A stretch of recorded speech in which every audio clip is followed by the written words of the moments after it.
Sorry about that. Yo, what's up? It's Rojo Koffee here again, back with another live stream. Today we're going to be talking about how I think YouTube is the best platform for creators, comic book creators specifically, right? Us, people like us, manga creators. And we're going to be looking at a contemporary example of this, of a creator, DDMark, who has went from being a YouTuber to a published manga creator, right? So we'll get into that in a little bit. First things first, I want to do a little shilling, a little bit of promo. Sorry, I'm on my phone. Trying to make sure the live is looking good, everything's looking Gucci, make sure everything's cool. All right, yep. Live is looking all right, everything's looking good. Put my phone up right here. All right. All right, so we're gonna look at sorry about that. First things first, let's do some shilling. All right, so go to my website, avoxcomics.com. This is where I have all of my comics up there for free. You can see all my back catalog from the very first book I've started with The Lost Zone all the way to Nobody's Safe, which will be my newest comic that I'm working on that I actually am selling right now on my website. So if you go to the shop, click the link, you can buy a digital copy of the full part one of it. It's 26 pages. I put in the order already for my physical copies. So all my buyers who've bought physical copies, I already put my order in for the prints. So I should begin those by July, mid-July. If everything goes well, I should be getting those mid-July. And then I will be shipping them out as soon as I get them. So hopefully you guys will get them first thing in August. I appreciate everybody who's bought a copy so far. You won't be disappointed, I hope, so yeah, so just go, if you're interested in a Spider-Man fan comic, a dark interpretation outlaw comic of Spider-Man, this is your chance to get that. But I'm also going to be posting weekly like pages and whatnot of my Spider-Man fan comic on the website. So if you don't want to buy, or you don't trust that I'm whatever, like you could just go on the website. And so right now I have all the pretty much the preview pages, the colored pages on my website right now. I'm also going to be posting the pages on my YouTube community tab. So if you're just a subscriber and you're not like subscribed to my mailing list, you could just look out for the pages on my YouTube community tab. So yeah, I'll highly appreciate if you guys bought a copy. I'm just putting that out there. It's my first time doing a full physical run on a book. I'm actually really excited to get the books in my hands, and I'll be doing a video all about that eventually. All right, so like I said, so we're going to be talking about a creator that I've been following for the past like year and a half, 2 years, DDMark. I don't know if you guys are familiar with him or not.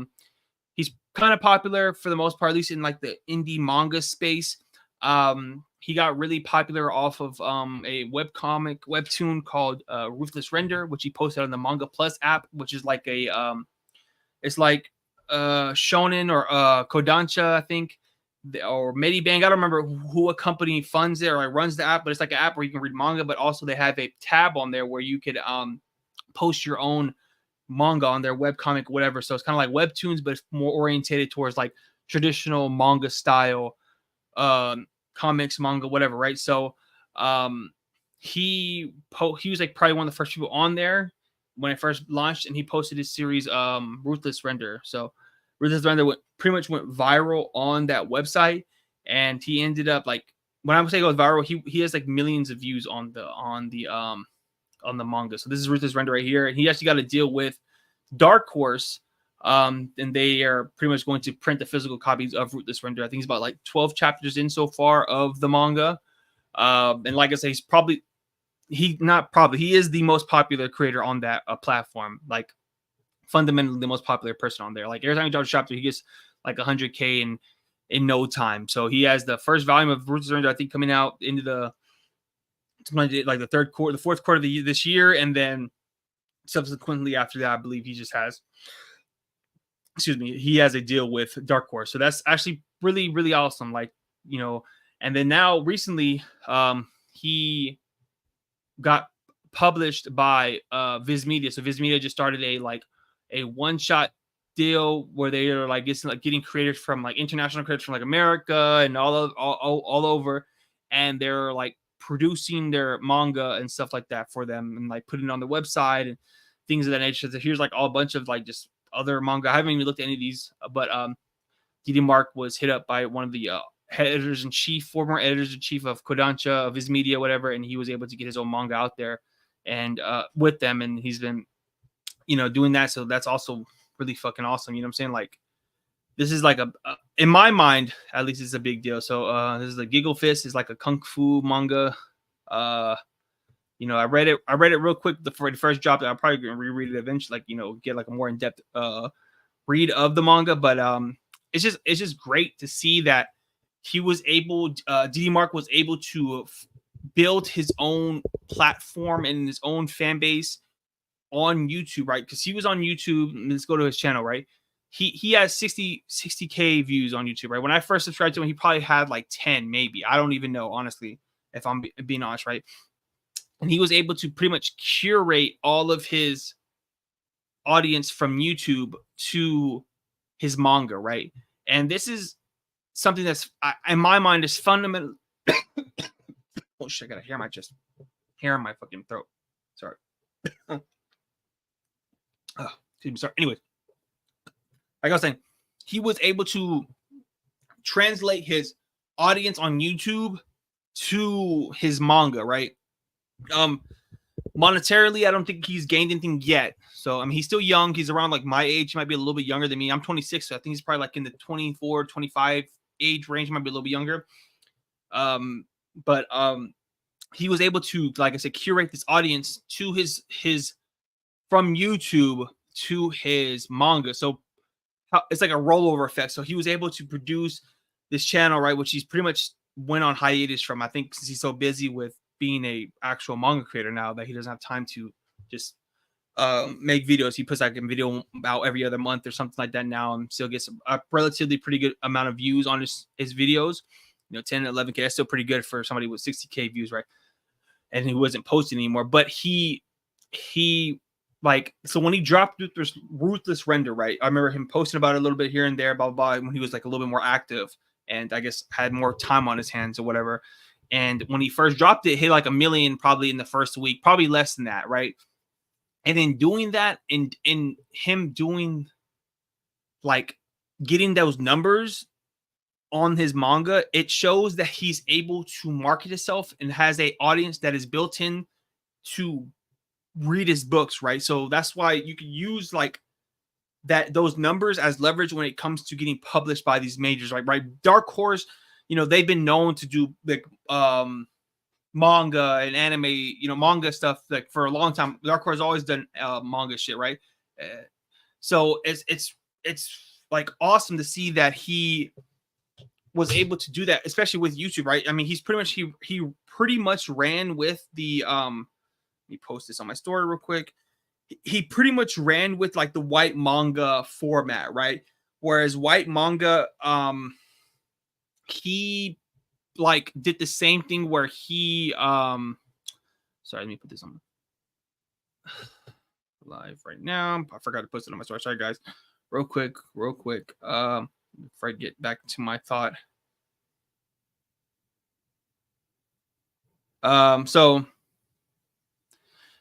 anyways, right? So he pretty much did what like white manga did, right? So I don't know if you guys know who white manga is. White manga is another like YouTuber guy who was like one of the first people on YouTube to do let me see him look him up. Why? One of the first people on YouTube to do like tutorials and how-tos and stuff like that. Like if you look at his oldest videos, he's been on YouTube since what, 2013, I guess. I mean, it's 11 years. But I mean, he has videos that are older than that. I'm sure he probably deleted some videos and got rid of some videos. But he was one of the first interpreters on like YouTube to do this manga how-to type stuff, right? That's so popular now. And him is like him, Mark Crilly, the cartoon block and stuff like that. There's those type of people who are on here, and they were like the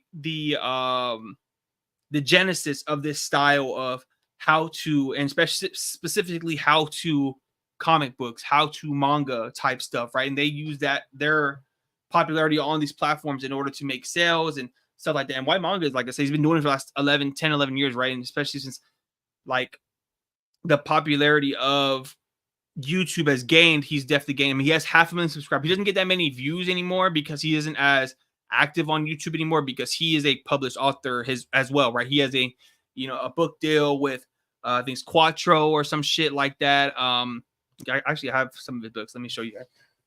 With Saturday AM. So like, and he's been doing it for a long time. Like White Manga, like this is his first book that like it's the same. These are the same books, right? So he his series Apple Black. So this is his first one. I bought this off Amazon probably like 2016, like a while ago, right? And so this is like the first initial like print of it. And then in 2021, I believe, him and Saturday AM, they were able to get like a distribution deal, publication deal with Quattro and Rockport, and they helped like them distribute and I guess republish and reproduce their books. And so it's really cool to see how you can utilize social media in order to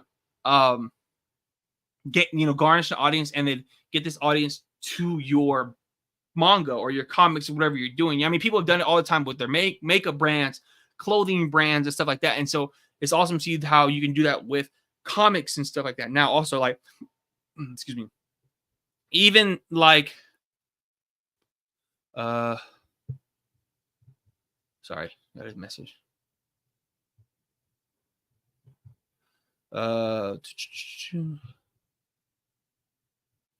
So like even with like professionals who are published through like a Marvel or DC, like a Daniel Warren Johnson, for example, right? Daniel Warren Johnson, he does live streams every Friday, right? There's the Terrell Canyon, he does live streams. There's Erick Canetti, the Ink Pulp guys who are like professionals.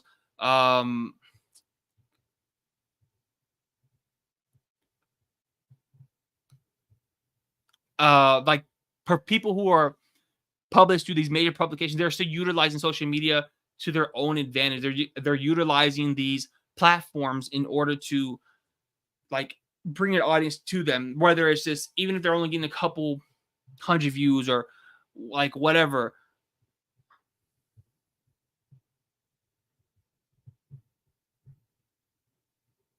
Sorry, give me a second.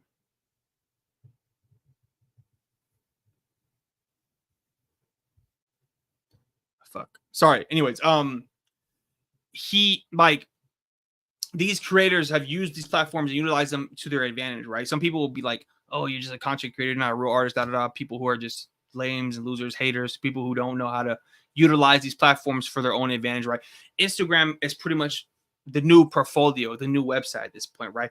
Twitter is where you can get people talking about your stuff. Even though I don't have Twitter no more myself, because Twitter is just so like it's way different than it was when I first was on Twitter back in like 2014, 15. It's just changed fundamentally. It's just not fun anymore. It's not funny anymore. So I just don't fuck with it anymore. Because I don't like, I know myself, I would be on there arguing with people all day and I just don't. I don't have the energy for that shit. So, but like YouTube in my mind is probably the best and most beneficial platform for creators of all types, right? Because if you're able to get an audience on YouTube and get people to fundamentally just fuck with you as a person, you will be able to leverage that in whole different types of means, because people understand the power of having an audience on YouTube. So I mean, look at these like top streamers like Kai Cenat, ISO Speed, Aiden Ross. Like these guys have been able to leverage themselves into these deals and make all this money off of just being on YouTube, right? And I mean, look at Mr. Beast, for example, perfect example. He's like a dedicated YouTuber. Like if you watch his interviews and stuff like that, all he talks about is how when he was like in high school, and he's like my age, right? And he was high school. All he cared about was becoming a YouTuber, becoming a prominent YouTuber. So it's just if you're able to utilize YouTube in the right ways, you will be able to use it to move product, whatever you have selling or whatever, or just make YouTube videos and you can get paid off of YouTube. You know what I'm saying? Like you can make, I mean, you might not make a lot of money, you might make a little bit of money, you know, but making any money off of something that's a zero cost investment is a win in my eyes, right? Because right now on YouTube, the only thing I paid for was this mic and then my laptop, but I was going to have a laptop regardless because I go to school and like I'm in college. So, but whatever. Anyway, so like my overhead was $80 and this microphone was $80 off of Amazon, right? So like, and even at that, because I don't, when I edit my videos, I use iMovie. That comes with this computer. Like I use like basic stuff to edit my videos. I use CapCut on my phone to edit my videos. That's free app pretty much, you know what I'm saying? Like, unless you want to use like the pro features or whatever, but outside of that, it's just like you can, if you utilize these platforms in the right way, you will be able to monetize it eventually. But like when it comes to YouTube, right, like there's fundamental things that are important. Like I had a somebody DM me about my YouTube page because if you guys don't know, which I mean you guys should know if you're subscribed, whatever, it doesn't even matter. I have my video, let me share the screen. My video on Jeffrey Dahmer is, I don't want to say it like viral, but like I have a substantial, this is the most amount of views I've had in it on any video ever. So I'm at 107K. So this is a lot. So now what I'm trying to do is figure out how to leverage those views into all of my other work. So like within this last month, I mean, this video did, this People Show video did 30K, which is crazy. And then the two videos subsequently after that did 3K, which is a still more inflated number. And then this Jeffrey Dahmer video just blew it out of the water. I wasn't even expecting like it to go that crazy, right? And then I dropped this Donald Glover video, which is at 1100, which isn't bad, you know, because my mind is like, my mindset is, okay, as long as I get as many views as I have subscribers, I met my number. So I try to like to, you know, whatever. But like now that I've, you know, had this videos kind of like quote unquote going viral or whatever, I'm trying to make sure I utilize my time right. So because at first, I mean, YouTube was like secondary. Like I didn't care. Like I was dropping a video once. My goal was to drop a video like once or twice a month. So like once or twice a month, I'm dropping a video, and that was pretty much it, right? And you know, because I don't like editing that much. Editing takes like a whole day and whatever. So now I'm just like, since this video is going viral, I'm trying to put like not as much content as I can out, but like put out videos that make sense for me. You know, I think about that also now. Did it stop sharing? Oh, sorry. So yeah. So like I just like that's pretty much my mindset when it comes to YouTube, and you can utilize that mindset as well. So here are like two fundamental key things that I know for sure are like fundamental when it comes to being on YouTube and making YouTube videos. It's like, one is having a good thumbnail. So learn how to use Photoshop. I have Affinity Designer. I have the whole Affinity suite. So I use that. I have used Affinity Photo to edit my own thumbnails, and then having a good title that's catchy. And that's just the same like for anything. So if you're able to make a good thumbnail and a good title, you will get people to come and watch your videos. And then you need to make sure your videos are good quality. Like if you're going to do how-to videos, have a good topic. I mean, how-to videos are so like hard, like in my mind, because there's so many like variations of like how to draw hands, how to draw faces, how to draw this, how to draw that, how to do blah, blah, whatever the fuck, right? But like once you catch steam, once you get one, you can catch steam, and you get the people that always fundamentally come back to you, because how-to videos are evergreen videos, right? Because people are always trying to learn how to do shit. You know what I'm saying? Like people are always going to want to learn how to draw, or how to cook, how to work out, how to do this, how to do that, like in the best way. And so people are always looking for that. So if you were able to hit the mark in that how to do this space, you'll be good for a good while, right? But for me, right, like my videos, I am doing like, I don't want to say like thought-provoking videos, but I'm doing videos that are essentially like my perspective on certain aspects of the manga, anime, comic books space, right? So I'm either doing videos on something that I read and like what it's about, and fundamentally like how I feel about like certain aspects of that video, and how I feel about that video, that comic or manga, and how I feel about it. I might do a video about just like the culture of whatever the fuck. So my next video I'm going to put out this week is going to be how comic books, how people people in the industry or like in the ethos of like comic book fandom and stuff say that the like modern comic books are pretty much pitches for Netflix. That's going to be my next video. I already recorded it. I just got to edit it down and whatever, and I'll probably have it out probably either like Thursday or probably Friday. I'll probably have it out by Friday. And then you know, stuff like that where it's kind of like things that you could think about, like food for thought type of videos where you can watch it and it makes you think like, okay, and you kind of like get a feel for my mind and my perspective on these certain whatever the fuck. It's not, I mean, it's not that deep. I'm not like, you know, stuff like that. Like video essays is pretty much like my thing. Like I watch a lot of video essays. I think they're interesting. People who do give their own perspective on certain topics.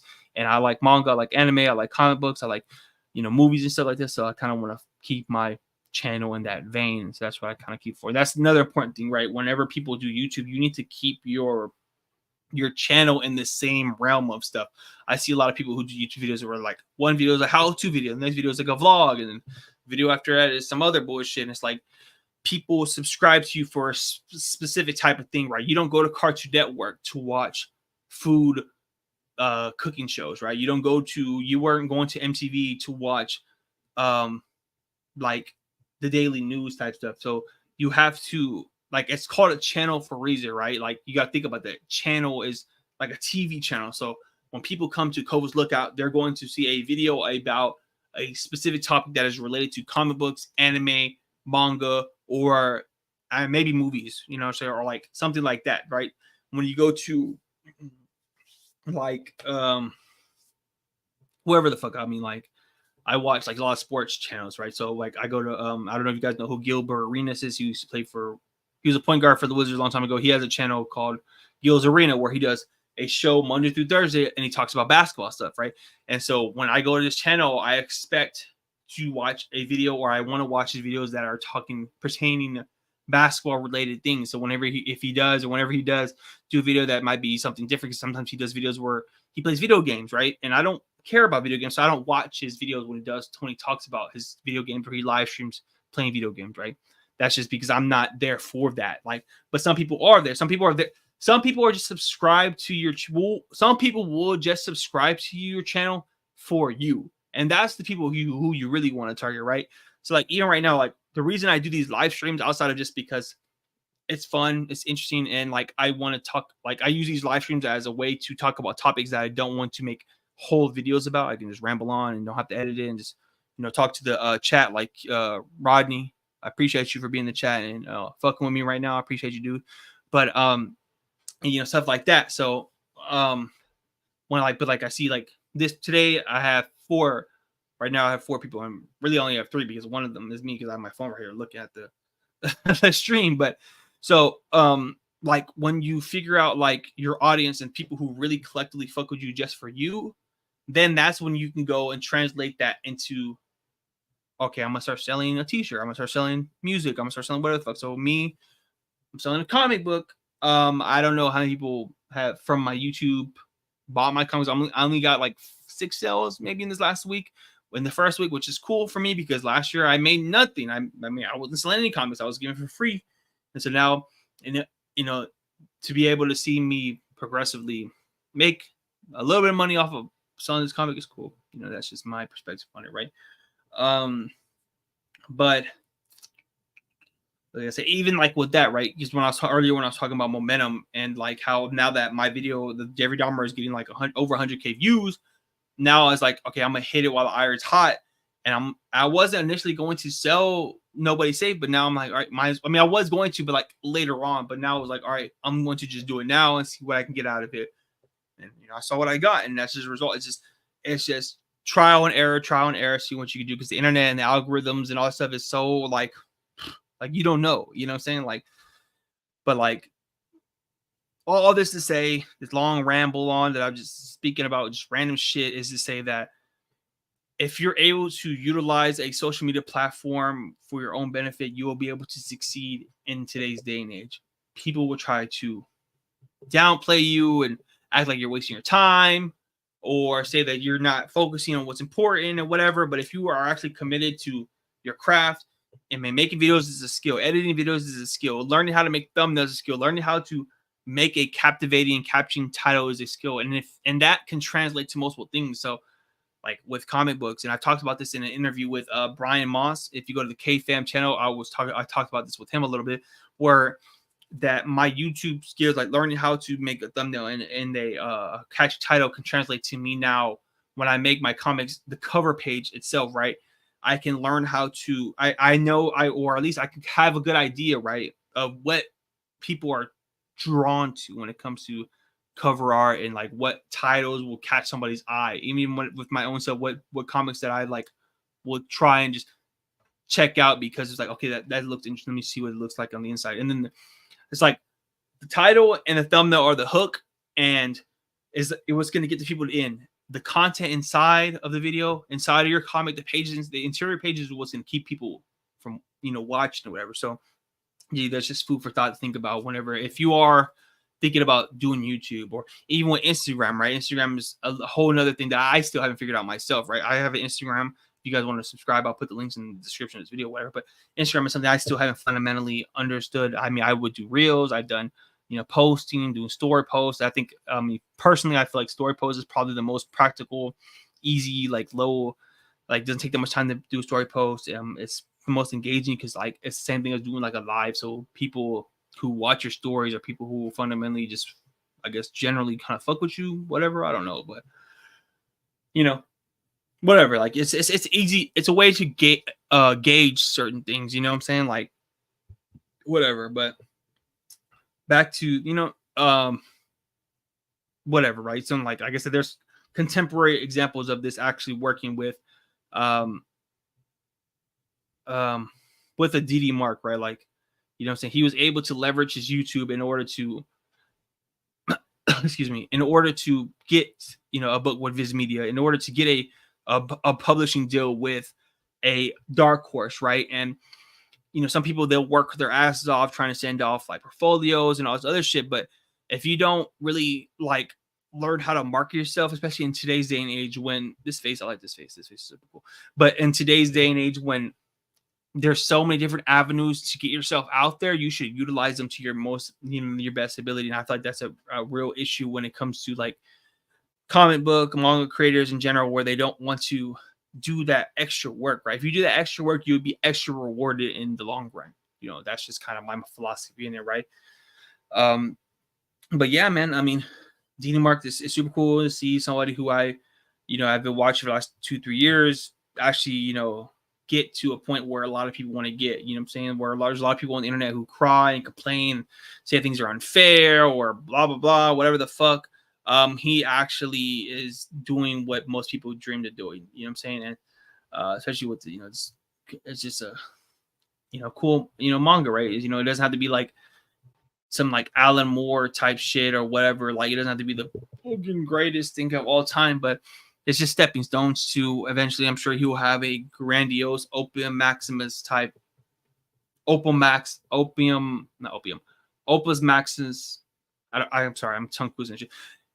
Whatever, what I'm saying? In the end of the day, he will have a fundamentally great book at one point in his life. What I'm saying? He's still young. He still needs to learn how to write and whatever, but like his artwork is there. And that's another thing. Like as long as your product, like you have to have a good, amount of like marketing and have a good product with your marketing, and you'll be able to like elevate. What I'm saying? If you watch Todd McFarlane's interviews, he says that a lot. And he said, Todd McFarlane says you have to have a good product, good marketing, and some dumb luck. Pretty much is what he usually says a lot. Yeah, you could definitely see with DDMark's artwork that even just with Magnum Opus. Yeah, appreciate you, Ronnie. Yep. I was saying this shit all fucked up, but yeah, if you like I said, dumb luck, good marketing and good product, and that's a key recipe for success, whatever, for anything you want to do. What I'm saying? So in YouTube, like I said, you use YouTube to leverage yourself. So like with me right now, if I'm able to get multiple videos with say like 10K plus views, I'll be able to leverage that in order to get like sponsors for my videos, and maybe that will translate. Hopefully, my goal is for that to translate into sales with comics and stuff like that I'm making. But yeah, that's pretty much my my ramblings for today.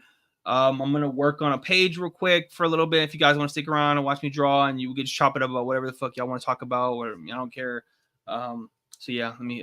I'm working on part 2 of my of Nobody's Safe. So like I said, initially, I mean, it still is going to be Nobody's Safe is going to be a Nobody's Safe is going to be a like a 60-page book. So like I'm going to like, but I split it up into 2 parts simply for like if people want to just get the first part right now and then get the second part later or whatever, you know what I'm saying? It's up to them. But let me see, what does it look like on the screen? Sorry.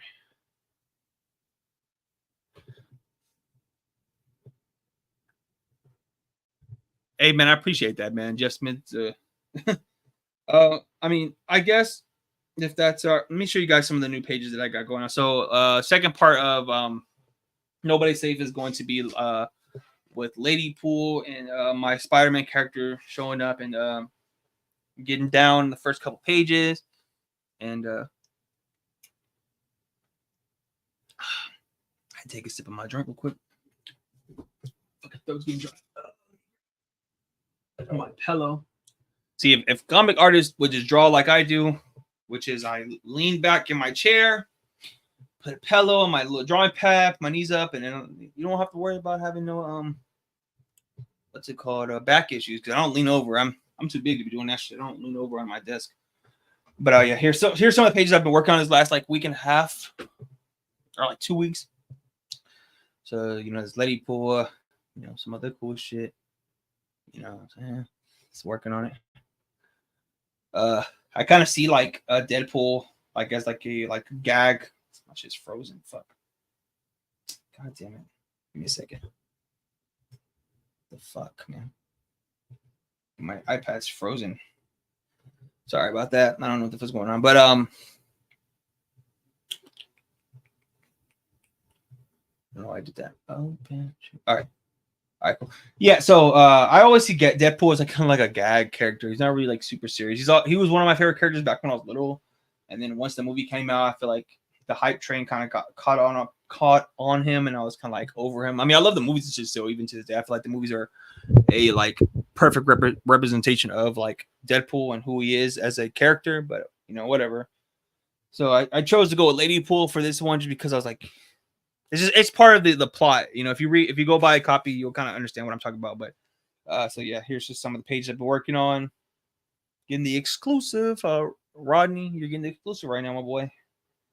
So that's stuff I've been working on. This page right here kind of took me a minute. Like this pose took me a minute to get down, but I think it kind of came out. So this is the page I finished this one last night or the day before, and then now I'm working on this page. I'm trying to go for like some like this like Black Adam type like evil Spider-Man type deal. So yeah, I'm just trying to figure it out. So this page is pretty much going to be Peter like maxed out super evil fucking killer look and just kind of like, you know what I'm saying? So I'm just gonna figure this out. I think I got the pose down, so now I'm just gonna like fill out the rest of it with like some inks and shit like that, and you know, we're just gonna rework the whole deal. Yeah, we'll go from there. But you know, if anybody wants to chop it up, just let me know what you guys are, you know, what y'all want to talk about, and I'll entertain for a little bit longer. Also, like I said, I got my I pretty much finished my I recorded my next video that's gonna be dropping this week, and then I just finished the script for the video after that. That's gonna come out probably like in 2 weeks or whatever. So I'm going to that's kind of like my my goal. My favorite Spider-Man artist. That's kind of hard, man. I think honestly, Todd McFarlane is probably like the best Spider-Man artist just because he fundamentally changed. But then John Romita Sr. was a really good artist. Dicko was cool. Fuck, man. I like Humberto Ramos' Spider-Man. I think his Spider-Man is cool. Fuck. Ed McGuinness is like one of my favorite artists, and his Spider-Man is also really, really good. He's just like one of my favorite artists in general. So anything he draws is pretty cool because I just think he he like the way he draws like anatomy and stuff like that. I feel like he kind of like he gets it. Like he is like perfect for anything superhero related. Like if you like want a superhero comic drawn, Ed McGuinness is like the guy, because and he's been doing he's been doing the Spider-Man run for the Amazing Spider-Man. Him and like this like other guy named like Todd and Knack, who I don't really care much for. I mean, I don't really care much for like Marvel and DC comics in general, but like if there's like an artist that I really fuck with that's doing the run, I will just buy it just for the artwork. But yeah, I don't know. What about you, Ronnie? Who's your favorite Spider-Man artist? Who do you think is somebody who really does justice to Spider-Man? I mean, there's so many people that have done Spider-Man that's, you know, it's actually kind of cool. I mean, John Romita Jr., him and his dad have done Spider-Man both pretty well, in my opinion. But yeah, he's been done so many times. I think Todd's probably like the most like innovative Spider-Man in a while. You know what I'm saying? I don't think there's been anybody who's really like innovated. I mean, just in mainstream comics in general. I think the most innovative artist that's done mainstream like Marvel and DC wise in a while is probably what's his name? Jorge Jimenez, the one that's doing all the Batman shit and DC stuff. Because he's bringing that like anime manga feel to that space that really wasn't there. You know what I'm saying? I feel like he's like one of the head runners of like the people who's bringing over like the anime style to like the mainstream comics and stuff like that. Because like I mean, if you go like there's plenty of like comic creators like in the indie space who do like anime-esque type artwork, but he is definitely like the person who's like front run that like style into the mainstream. I think Jorge Jimenez has definitely done that, but outside of him, there's not really been anybody else who's like brought that manga style. I mean, Peach Momoko, but she does like cool covers, but her style is more just like artistic as fuck. Like I don't really see her as like a like I don't know. Her covers are cool. She's not like my favorite cover artist though. Try fucking face right here. But yeah, I mean, who's your favorite artist? Cover Spider-Man artist. Like it says, take up for the OG. Let me defy Spidey for change. Yeah, I feel that. Yeah, Jacob for sure. OG Jacob. John Romita Sr. Pretty much. John Romita Sr. He made Spider-Man into like the marketable Spider-Man that we see now. Like his Spider-Man is like the one that you see like on all the backpacks and binders and folders and all the little kid shit that you see. Like all the toothbrushes is all John Romita Sr.'s artwork. Like he pretty much helped commercialize Spider-Man, right? And then yeah, Todd definitely made it more like a like edgy and more like grungy, because that 90s like that's what like that 90s like image boom artists, all those guys were super grungy, super edgy, even though most of those guys are like who are fundamentally really from like the 70s. Like those guys were all like, you know, born probably like in the 70s, but they really like embodied like the 80s feel and 90s feel of the time. Even like a lot of those guys outside of like Rob Liefeld were like so much older. They were already like in their like mid to late 30s by that 90s image boom. But yeah, Todd McFarlane definitely like just added like that acrobatic, creepy feel to Spider-Man. Look, I can even show you. Look, I bought this off of eBay. I got it for a steal. Let me show you guys.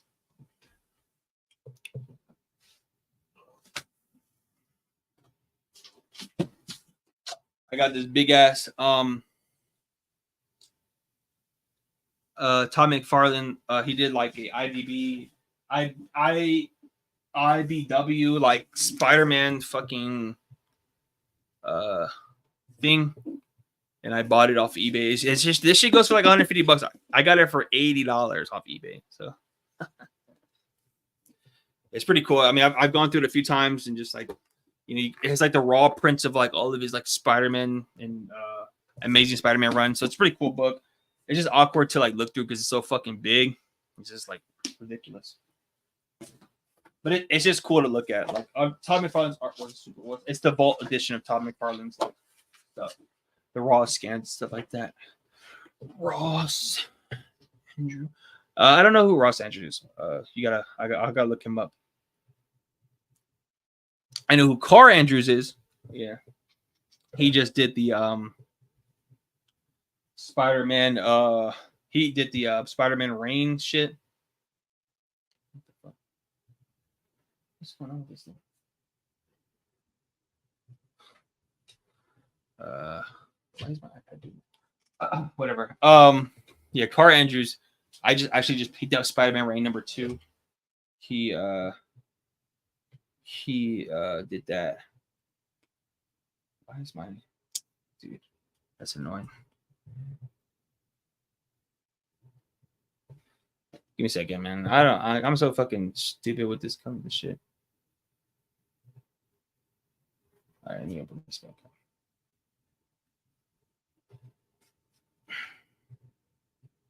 Sorry, give me a second. I'm not really good at this.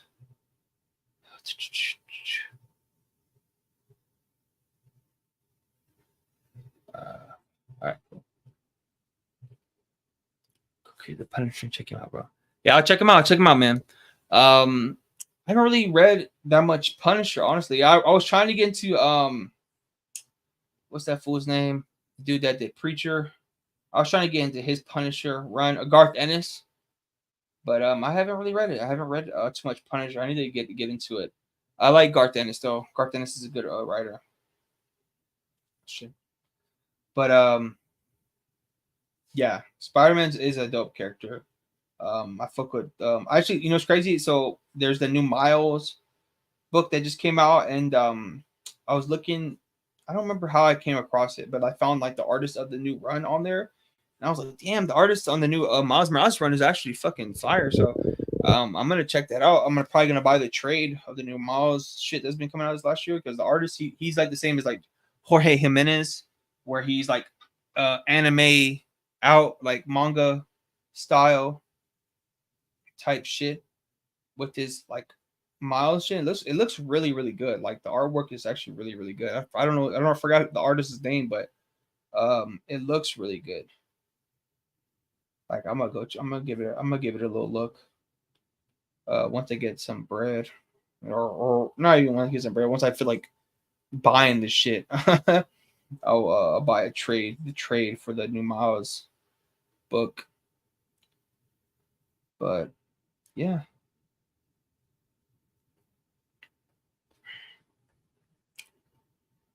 Yeah, Miles is cool. I mean, I feel like the problem with the Miles comics is just like there hasn't been that many like good people outside of Bendis who's written for him yet, and then obviously the Miller people.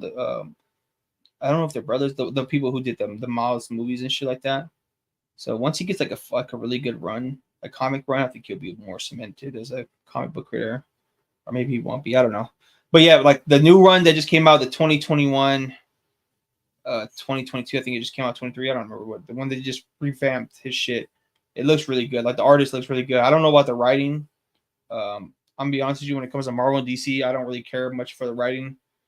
Like I said before, like I pick up their books if they have good artists in it. I mean, I'm pretty much like that with most comic books at this point in manga. Like I because I'm an artist, I like to look at other good art. So I don't read comic books really for the story outside of like specific like authors like Robert Kirkman, Mark Miller, not Frank Miller, Garth Ennis, Brian K. Vaughan. Like those are writers that I'll like if they have a new series, I'll go check them out, because I know they're actually like really good writers. So like I can, and they also pick good artists for their shit. So it's not like they like write really well and they just pick like trash ass artists. They actually like, they're like actual comic book guys. They're not like guys who are just trying to like make screenplays and shit and just make comics. Like, so I always pick this shit up. What's that other fool's name?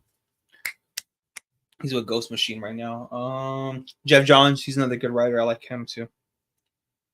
Yeah. So outside of those like writers, I'm really just picking up mainstream comics for like artists at this point. Man. So what else? And My Hero Academia's ending next month.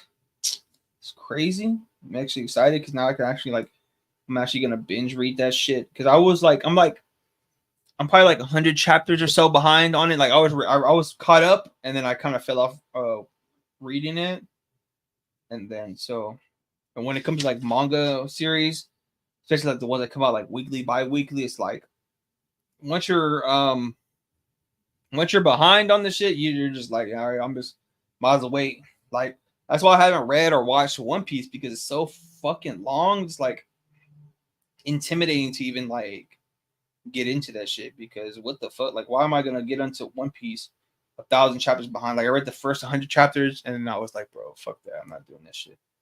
I'm not dealing with it. I'm not doing it. So yeah, that's my manga spiel. So yeah, My Hero's ending, and honestly, My Hero Academia is one of those manga that's like, why hasn't anybody thought about this before? Right, a superhero shonen manga, like that's like a $1 million idea that anybody could have came up with, but like nobody came up with until oh boy, that's written it. You know what I'm saying? It's kind of crazy. Yeah, for real. One Piece is just not fuck the money. It's the investment in time, bro. Like to watch One Piece, you really have to like be dedicated to watching that shit daily. Like I have homies and shit that were like that started watching that shit like say they started watching in January and they watched all the way to like July, and that shit they were still only like a quarter of the way through, and they were watching that shit like daily, bro. So like yeah, there's no way, man. Like I will literally like once One Piece is done and over with, I will dedicate time into watching it. Like I will watch that shit. I will spend it a year or whatever, and I'll watch the shit because I know it's good. Like I read the first 100 chapters and it was cool. Like it was like I could see the why people fuck with it. I watched it when it first came out like on like Toonami and shit, but they only did the Toonami run for like what, like 20 episodes, and they stopped showing it on Toonami. But and so like that, like so I was always familiar with the series, but you know, I'm not doing that shit, bro. Like I'm not. This shit's fucked up, but I'm trying the dead superheroes. But yeah, like One Piece is just too much, man. Like you have to get there. You have to really just want to read that shit to like really fuck with it. Like I'm really into like short story manga, or like manga that are already like manga series that are already done. Like when Black Clover ended, I finished it, like because I was already pretty much caught up on Black Clover, but like I kind of just fell off on reading it, and I was like, I'm not fucking. I was wait till it's over, and then once not Black Clover, I'm sorry, with Fire Force, right? Fire Force is probably like one of my favorite manga that's out that had came out in the last couple of years, and then once it finished, I was like, oh yeah, I'm gonna read it now. I'm gonna finish it. So I did, and I was happy. You know, it's cool, and especially with it going to like Soul Eater. I thought that was really cool. I really like One Punch Man. Like I really fuck One Punch Man. I had caught all the way up. At one point I was caught up, but it's still going on, and I was like, you know, I'll read One Punch Man again once it's done. And even if it doesn't finish, I'll read it. You know what I'm saying? Like I like One Punch. I just like Yusuke Murata's artwork is so fucking immaculate that it's just like, bro. Like I don't even understand how he's human. I don't understand how he's able to put those his chapters out in such a good time, because Yusuke, bro. I don't know if you guys know who you know Yusuke Murata is, but like, bro. And then when I see people who are like that good at art, like that great, like detail and stuff like that, it just makes me wonder. Like one of my other favorite artists, American comic book artist, is Art Adams, and that fool is like notoriously known for being like stupid slow when it comes to like making books. So when I see him, like when I see like a Yusuke Murata, I'm like, this nigga, like Yusuke Murata is able to produce and put out a book out, you know, at a relatively like good time. It makes me feel like, yo, what's up, Near? See you, dog. What's up, dog? Yeah, Art Adams, bro. Art Adams is fucking legit, man. Art Adams is like, he's literally one of my favorite artists of all time. He's like, Art Adams is literally one of the most influential artists out. You know what I'm saying? Like that, like all the, like a lot of people cite him as like one of their favorites. And it sucks that he takes so long to like put shit out. John Burns, I haven't gotten to John Burns either. he's like one of those other ones that like a lot of artists like, oh yeah, John Burns, I'm influenced by John Burns. Even Art Adams, I think he says he's influenced by John Burns. So it's kind of like, it's crazy, man. Like, and so like I said, when I see like a Use Game Rider or a Boichi, right? These manga creators who are like super high detail, super like just like great overall, like they're just really good artistically. And then like, why does it take you so long to do this? Like art, like come on, bro, my boy. Like I want to see some more art, bro. Like Art Adams is fucking legit.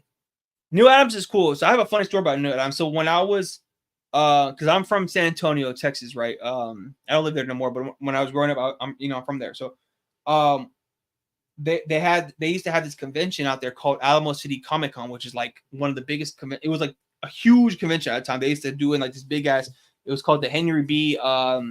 Gonzalez Convention Center. It was like super fucking huge. It was like brand new at the time when I was in high school. And they did a show there. My dad's friend helps like put the show together, and he like whatever. And so I remember like Stan Lee was there. I saw Stan Lee. I didn't meet him, but I like seen him like in like the distance. He had like this big ass, like he didn't have a booth. He had like a fucking like a platform, or like what's the word, like you had to like, he had like a stage pretty much, and you would walk up and like, you know, people get signatures and stuff. And he was like a little old brittle man, you know what I'm saying, at the time. They were pretty much, you know, little brittle man, right? And Neal Adams was there too. And this was during a time when I was kind of like in between like liking comics. Also, I was like in my Hooper basketball phase. Like I just cared about basketball, but I still like comics, fundamentally like comic books. But like like that's why like I wanted to go to the convention, because I still like that stuff. I just wasn't like super ingrained with it. But I remember I have a Neal Adams Batman Odyssey comic. I think I might still have it. And I remember I remember seeing Neal Adams there, like his table. Like I walked past him and shit, but I didn't like. I was like, oh, I know that name. The name looks familiar. But like looking back, I'm like, oh, that was this person from this book. And Neal Adams, you know, who was like a legend in the game, whatever, blah blah blah. John Burns. Yeah, I gotta check out John Burns. And John Burns is one of those guys. I think John Burns would write and draw his own stuff, I think, right? But yeah, man, there's so many good like and I think it's just the culture of Japan, because you know they're like workaholics. Like they literally have a holiday out there where they have to like take the day off, because they have a culture of like overworking and shit. So like I think that, I guess that obviously that flows into like the manga space where they like overwork themselves to death. Literally, like, I mean, the author of Hunter x Hunter is like the prime example of that. But I mean, even like Akira Toriyama, right? Like he passed away and he was what, like 60 something. He wasn't old at all. And it's funny because like American comic book creators, they live to be like 80, 90 years old. I mean, John Romita Jr., he just passed away this year. And how old was he? He was born like 1930 something. Like he was damn near almost 100 years old. So, you know, it's just a weird fundamental thing where it's like, I don't know, a cultural thing, I guess, just like work ethic and just like what you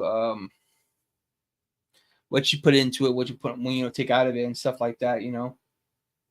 But yeah, just like all that to say is I want to see more Art Adams work, and not just fucking covers. I want to see Art Adams do some more interior work. Like the last thing he did interior wise was that X-Men Origins shit, and I mean that was a fucking fire ass comic. I have the trade, and I have the fucking what's it called, the like the issues. I also, speaking of Art Adams, I'm gonna show off some more. Guys.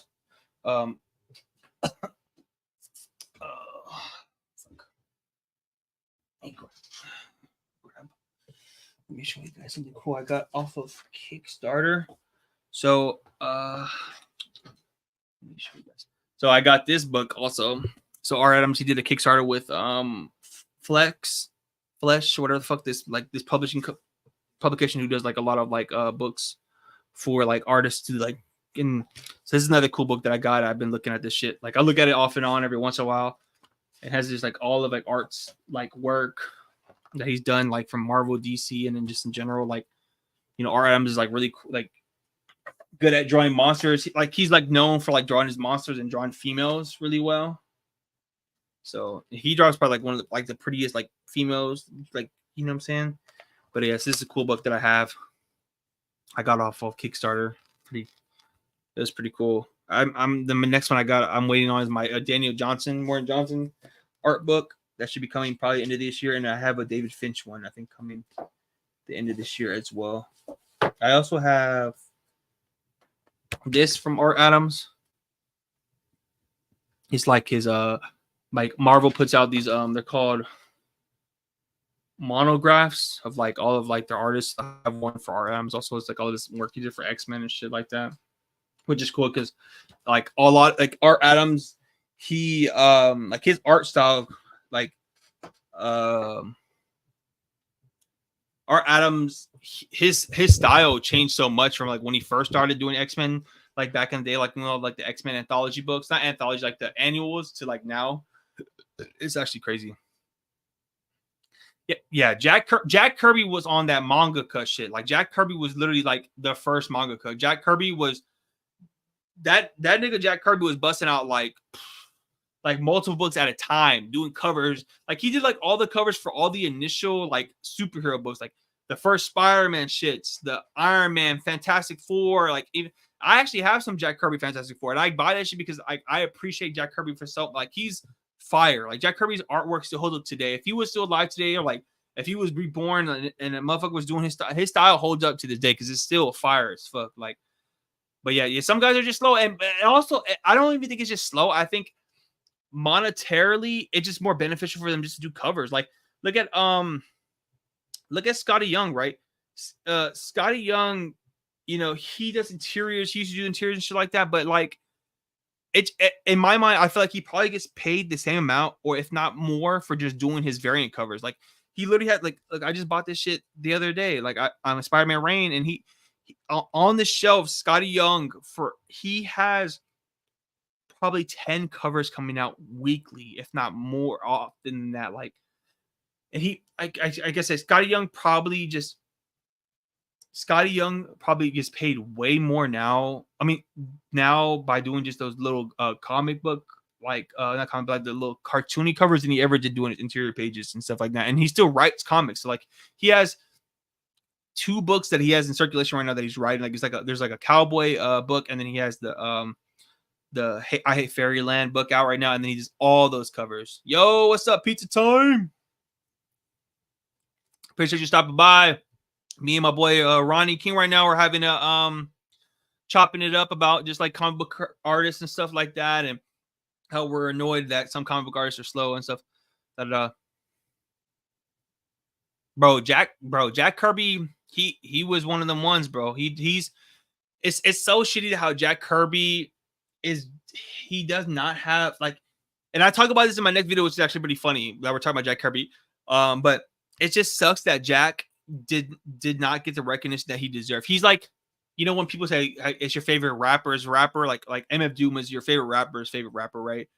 Jack Kirby's like your favorite comic book artist's favorite artist. You know what I'm saying? And that sucks because Jack Kirby is so influential on the Marvel universe, and he does not get the recognition that he deserves. You know, Stan Lee, like, for all Stan Lee did or whatever, he hold him, bro. Like he hold that nigga, like, bro, it's crazy, bro. Like I read, if you guys check out Tom Scioli's Stan Lee book, and Tom Scioli's Jack Kirby book. Those 2 books are really good because he researched all the information in there. So it's not like he's just guessing shit and just making shit up, but he like really did deep dives, like all the interviews with Jack and Stan, and like you'll get a good idea of the fundamentals and the groundwork that came into what was the modern day Marvel and kind of how everything ended up how it is today. Yeah, I mean, I believe it. I mean, the Dark Side Orion, I believe it, bro. I mean, I don't like, I have to do some more research in it, but I believe you, bro. I believe that probably did. The Star Wars took so much influence from so many different things, where it's like old time, like Eastern Japanese movies and films, and you know, stuff like that, and you know those original 3 Star Wars are still like the best Star Wars of all time. Like I'm a Star Wars fan, but I was thinking about making a video about this also, but I hate Star Wars now, and not because of the shows or the movies that are coming out. It's just the fan base is so sick, bro. Like in the worst way. Like they swear that like the things that are coming out now are so much worse than things that came out before, and like they're so wishy-washy and so like it's not even a fan base anymore. It's pretty much just like I don't even know how to explain it, but like I don't know. But and again, it's just I don't know. But I love Star Wars, man. I fuck with Star Wars. I've been fucking with her.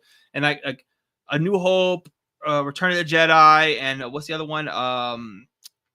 Revenge of the Sith, but whatever. Those first three original trilogy, fundamental movie classic. Anybody, those are awesome movies, but the prequel trilogy is garbage, bro. Like, I mean, they're fun to watch, whatever you want to have a good time, whatever, but like, they're not good. People nowadays, they like to do revisionist history where they go back and they like say like, oh, like Revenge of the Sith has the best fight scenes and da da da. But like, bro, if we're being honest, Attack of the Clones and The Phantom Menace are literally like unwatchable at times. Like they have like cool scenes and shit, but Empire Strikes Back. Thank you, Ronnie.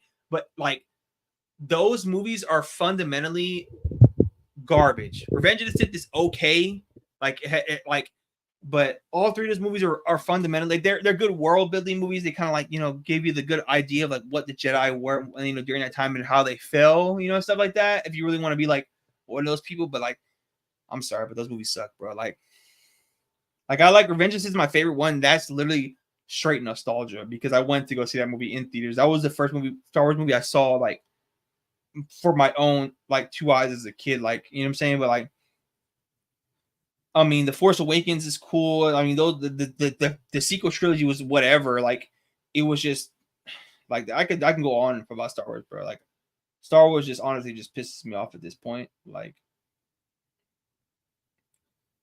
I don't even like I don't even want to go. Like, I've been thinking about doing a video about Star Wars and just kind of how the fan base is just like ruining it.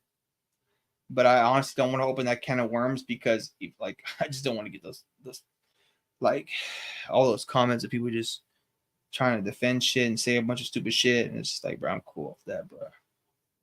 Like, I mean, I might do it. I don't know. We'll see. Depends how I'm feeling, bro. But yeah, Jack Kirby is the GOAT, bro. Jack Kirby is one of the ones. It's crazy to think that, like, yeah, I mean, the character, but yeah, exactly. The character development to see how, but even that, it's just kind of like, did we need to know how Anakin became Darth Vader? Did I feel like an ominous Darth Vader whose history was being told passively was way more interesting than him being like him watching this fleshed out little like goofy ass teen like cry baby ass motherfucker crying over his girlfriend and wife and shit. Like, you know what I'm saying? Like, yeah, it's cool. But you really see that fundamental growth of like Anakin and Darth Vader in Revenge of the Sith. Like, you see it like right spot on from the beginning of Revenge of the Sith to the end. Like the first, you know, I don't know. I don't know. I mean, they're cool. Like, I mean, the prequels are cool, I guess, but I feel like the Disney era of Star Wars definitely gets more hate than it deserves. Like, I feel like people just like I said, they do this revisionist history where they try to like say like, oh man, like all this Disney shit's trash because it's woke or it's blah blah blah blah. So the stupid shit. This like, bro, like that has nothing to do with anything. This like Star Wars hasn't been good. It's just like anything else. It's just all these studios care about is selling merchandise for the Star Wars. They make more money. Probably they definitely make these studios make more money off selling lightsabers and toys. And like today, I was at Target with my daughter, bro, and I saw this Darth Vader toy there. And I was like, "Ooh, I want to buy that whole." It had like the fabric and shit in there. I didn't buy it, but I was like, but like. You know what I'm saying? That alone is just like, that's what they care about. They don't care if the movies or TV shows are good. They just care that they show a new cool character or a new cool design or lightsaber or whatever. And that shit, people, if 1,000 people think that shit's cool and 1,000 people are willing to buy that shit, they're gonna, even like, if I don't know if you guys are watching the Acolytes, they have the new this new Sith character, and I'm like, bro, he's fucking badass. Like in the episode, this last episode that just came out before this one, it's called like Knights or whatever. Like all the Jedi, spoiler alert, they all get fucked up by this Sith Lord. He like, bro, he marks them niggas, bro. I don't know if you guys have been watching it, but he marks them fools, but like wicked, bro. And it's probably some of the coolest fight scenes I've seen in a while. And that's what I care about. Like with this new Star Wars shit, I just care about cool fight scenes, like lightsaber battles. That's what I'm trying to see. But anyways, yeah, it was a really good fight scene. It was really dope. and he like murks all them like, damn, this new Sith Lord is, or he's not a Sith Lord, but like this new Sith character is like dope, and you know he's gonna be like one of those characters like the fan favorite, and he's gonna get like cool toys. He has like a cool helmet that has like a smiley face on it. It's like really interesting, and like you can already tell like the Halloween costumes are gonna be coming, the new action figures are gonna be coming. The shit he might fuck around and get a comic book. You know what I'm saying? Like that's what they care about now. You know what I'm saying? They don't care about the stories. It's like, I mean, and then the show isn't like horrible. I don't think so, at least. You know what I'm saying? Like, but then again, I have very like low expectations when it comes to those like Star Wars and like stuff like that. Like I'm not looking for like a philosophical, like fundamentally like life-changing things about it. Like when it comes to like, bro, it's a show about aliens and people walk around with swords that glow up. Like, you know what I'm saying? It's for fun. It's supposed to be like get away from whatever. Like I don't care about all this other shit. Like the woke conversation is just so stupid, and it's just so like it's so wishy-washy because people will change the woke thing to fit whatever narrative that they want to like talk about. Like they like pick so much out of it. Like they will like I don't know, but it's annoying. It's honestly just stupid. Like enjoy it, don't enjoy it, you know, like whatever. Like it's like I said, this new Star Wars shit, it's not horrible. It's just like it's whatever. Like if you fuck with it, you fuck with it. You don't. Like I like the Ahsoka show. I think the Ahsoka show was super cool. It's just like I was a fan of Star Wars Rebels. I remember just watching Star Wars Rebels, and I was like the top 3. All right, well here's talking. All right, so Ronnie, my top 3 artists right now is Ed McGuinness, Art Adams, who we already talked about, right? These two, those are my 2 top guys, and probably Daniel Warren Johnson right now. He's like my more contemporary, like who if he puts something down, I'm going to check it out. But like Ed McGuinness and like Art Adams are like the people who eventually I want to get to that level once I start like getting my style. I don't think I'll ever draw like them because I don't know. I mean, I might, we'll see. But like they're like when it comes to like superhero comics and stuff like that, like they're like the top tier. So like Ed McGuinness, Art Adams, Daniel Warren Johnson, and if I had to add like my top 5 next will be Ryan Otley and John Romita Jr. And then if I had did my top 10 or like added more people, would be like Frank Quiley. I fuck Frank Quiley. Who else? Todd McFarlane. I like Todd McFarlane's art, even though he doesn't really draw interiors too much anymore. I like Stephen Platt. I actually got a book. I said that because I got a book of his right now. Looking at Sanford Green's a really great artist that I really fuck with. James Herron. I don't know if you know who James Herron is. He has Ultra Mega number 5 coming out this September, which I'm fucking hyped about. Which is like it's like Ultraman, but more grungy and shit. I'm excited for that to come out. Yeah, I have a lot of artists that I fuck with, man. A lot of artists that I really like. That I like. I mean, let me look at my bookshelf, man. Yeah, because I literally have like all of Ed McGuinness's work. Like, Ed McGuinness's shit. Like, I have all of this shit on here.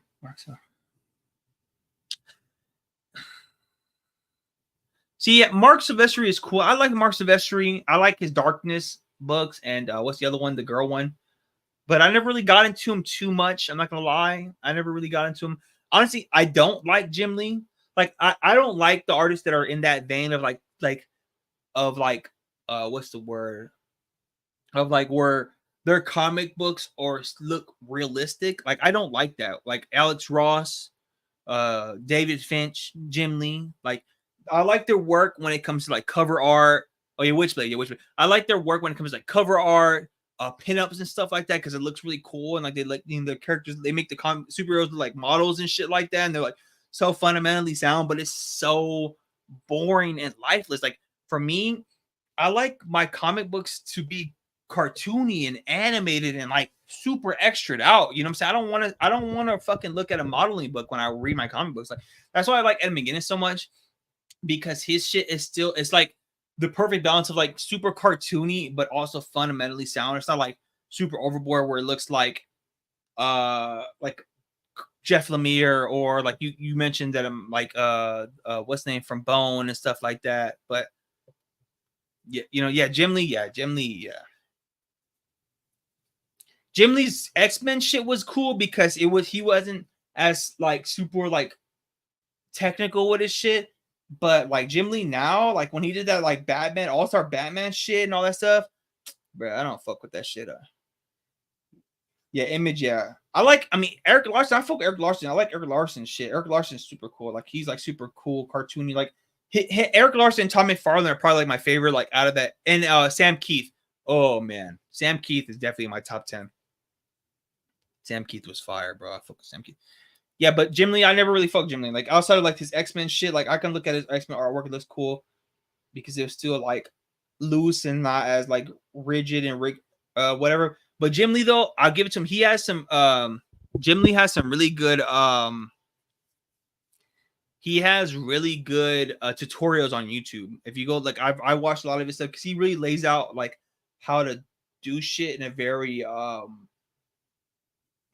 easy like way to like learn. Same thing with Tom McFarlane. They have like these most like Tom McFarlane has like the most random like tutorials. I guess he was posting them on like on Facebook and his Instagram back in like 20 whatever, 20 the early 2016 17, and he has some really good tutorials. I don't know if Ronnie, if you're an artist or anything like that. I don't know, but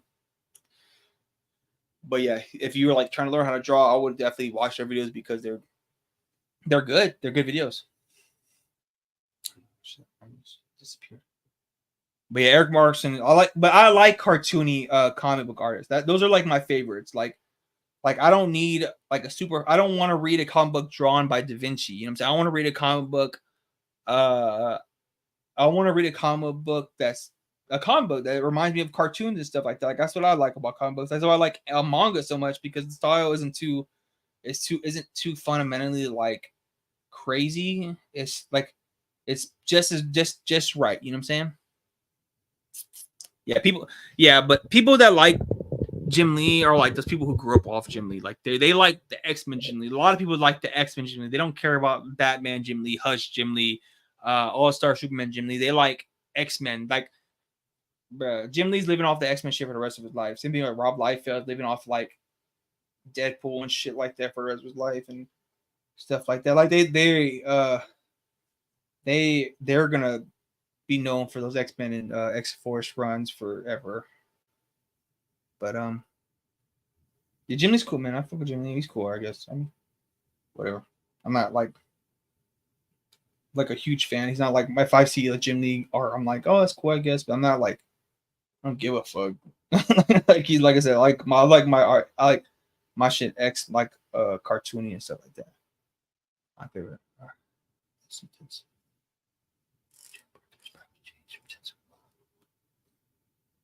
Tetsuo. I like Tetsuo. I mean, I never really looked too much in like Tetsuo, like at like Astro Boy. That as you're talking about, right? The dude from the Astro Boy. I never looked too much into it, but like, I mean, he's a legend. Like, you seem to like the super duper OGs shit. Like, do you have any contemporary favorites that you really fuck with? Like people who are out like now who've been published or does artwork who've done artwork and that's like, let's say I'll give you like 10 years. Do you have any favorites? Artists in the last 10 years that you like actively pick up, like if you see their names on the covers of this work, are you picking them up? Ronnie, I had to take a piss, man. I'll go take a piss real quick. But yeah, let me know, like, you have any contemporary artists that you really fuck with, or are you just like the OG like golden age manga comic book creators? I'm gonna go pee real quick. Ugh.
Darwyn Cooke. When I mean contemporary, I'm just mean like any artist, like just like I said, last like 10, 15 years. Like I like Sean Murphy's cool. I like Sean Murphy. I like his mindset more than I like his artwork. I don't know if you've seen, he has a lot of good interviews online, and he's like if you're an artist, I would highly recommend watching interviews because he's like really he's really smart. Let me say, I'm trying to look for something on my thing real quick.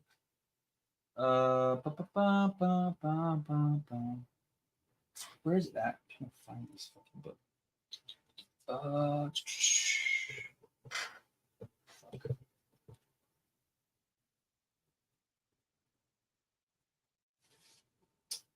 Why can I? Whatever, I can't find it. Anyways, Darwyn Cooke is cool too. Darwyn Cooke is like it's like him and what's his name? The guy that did Batman. Oh yeah, him and the dude from Batman that did the Batman animated series. They're pretty much like one for one, damn near. I actually have Darwyn Cooke's his Spider-Man book that he did. I forgot what it's called. It's like a Spider-Man like Valentine's issue, and he's like a Christmas one. I have both of them. I think I have one of the other. I forgot. But Darwyn Cooke is cool. I like that. Yeah, I like his Last Frontier book also. I like how he used the same with Last Frontier. I like how he used like just the same panels pretty much for that. Like he didn't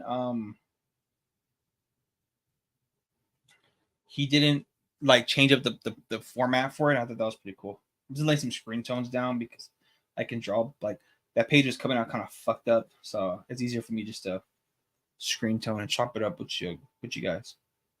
But yeah, I like Darwyn Cooke. I like Kyle Baker also. Yeah, Bruce Timm. Bruce Timm is fucking fire. But yeah, Bruce Timm, Kyle Baker, I think his name is, and Darwyn Cooke are kind of like in that same vein where they have like this real like animator style of artwork where it's like cartoony, animation based type, but it looks really good in comic books also. Like it translates very well in all three styles. I think I have Bruce Timm, one of Bruce Timm's comics. He did like a remake of like the Avengers #1 because he's like Bruce Timm is like a super Jack Kirby fan, I think.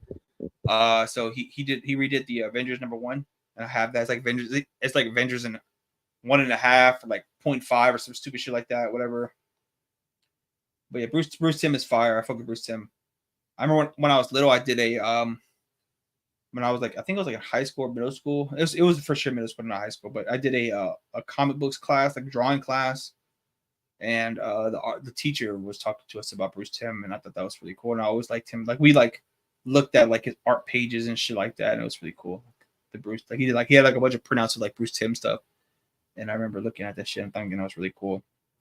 And I think, I mean, and me personally, like with my style, I really like just want to do like a cartoony style, but like more like I don't know, because like obviously I'm not gonna do like my art style is never gonna be like super like what's the word, like when it comes to comics, I don't want to be like I said, I don't like the Jim Lee's, David Finch's type shit when it comes to interiors because it just looks too stiff and boring. I want to have flow and like life in my comics. I don't want to just do like whatever, you know what I'm saying? So I'm always gonna have my shit look more cartoony than realistic, but let me see.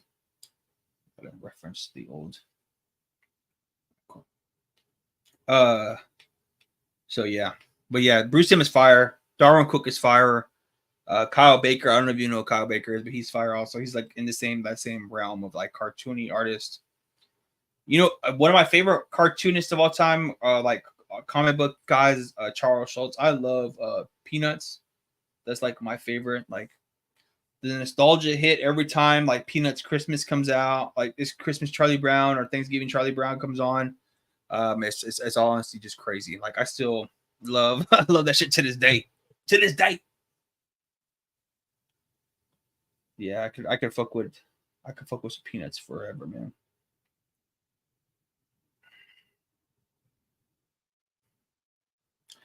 He's finding out. Love is so true.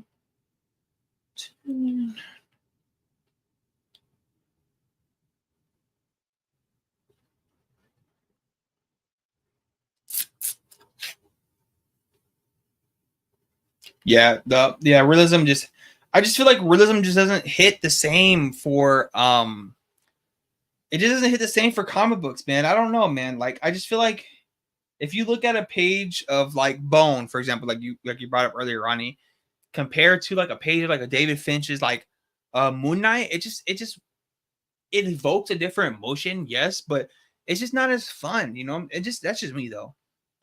Yeah, hell yeah, Calvin and Hobbs and Peanuts. Oh my god, bro, fucking awesome. I wished the author of Calvin and Hobbs was just like fucking and just like allowed animation companies do like movies and stuff, bro.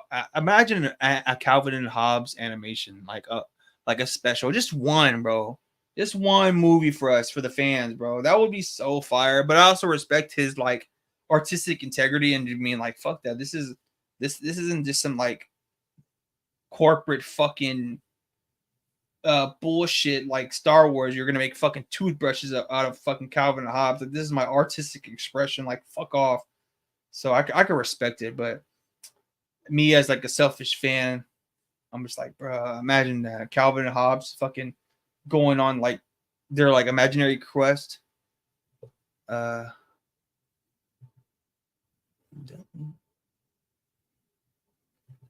Like that would be fire, man. I fuck with Calvin and Hobbs. Then I think those like everybody's favorite favorite comic strips for sure. Those are everybody's favorite. Everybody says them.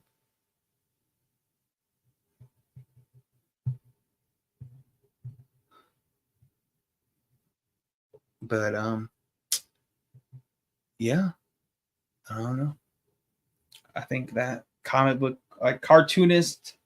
It's weird how they like people like to make a distinction between like being like a cartoonist, a comic book artist, and then a manga artist, even though they're all fundamentally the same exact thing. Like I feel like there's like this like unseriousness when you say, "Oh, I'm a cartoonist." People are like, you do like funny pages and shit like that," and then like, "Oh, I'm a comic book artist." Oh, you like to do like this, and then oh, I'm a manga artist. Oh, you like so they have like this weird like preconceived notion or like idea when it comes to those three different like titles, but they're three different titles for like pretty much the same exact like job. Because damn well like Charles Schultz could draw like like if he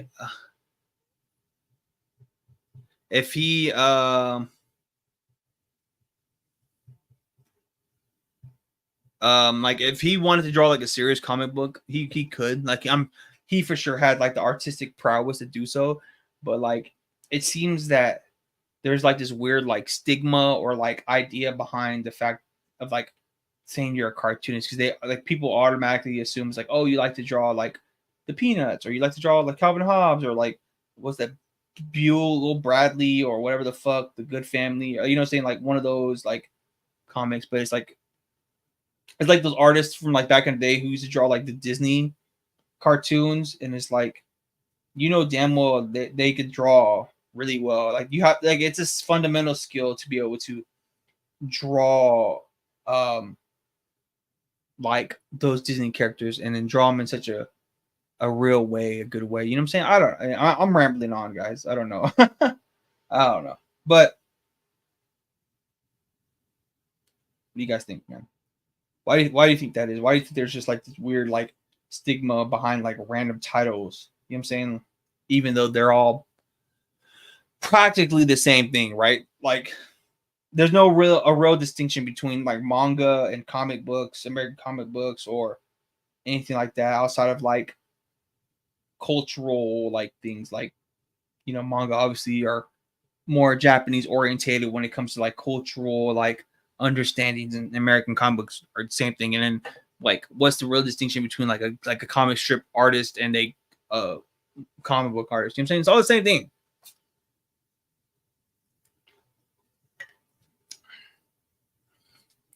Yeah, the old school Disney guys were fucking.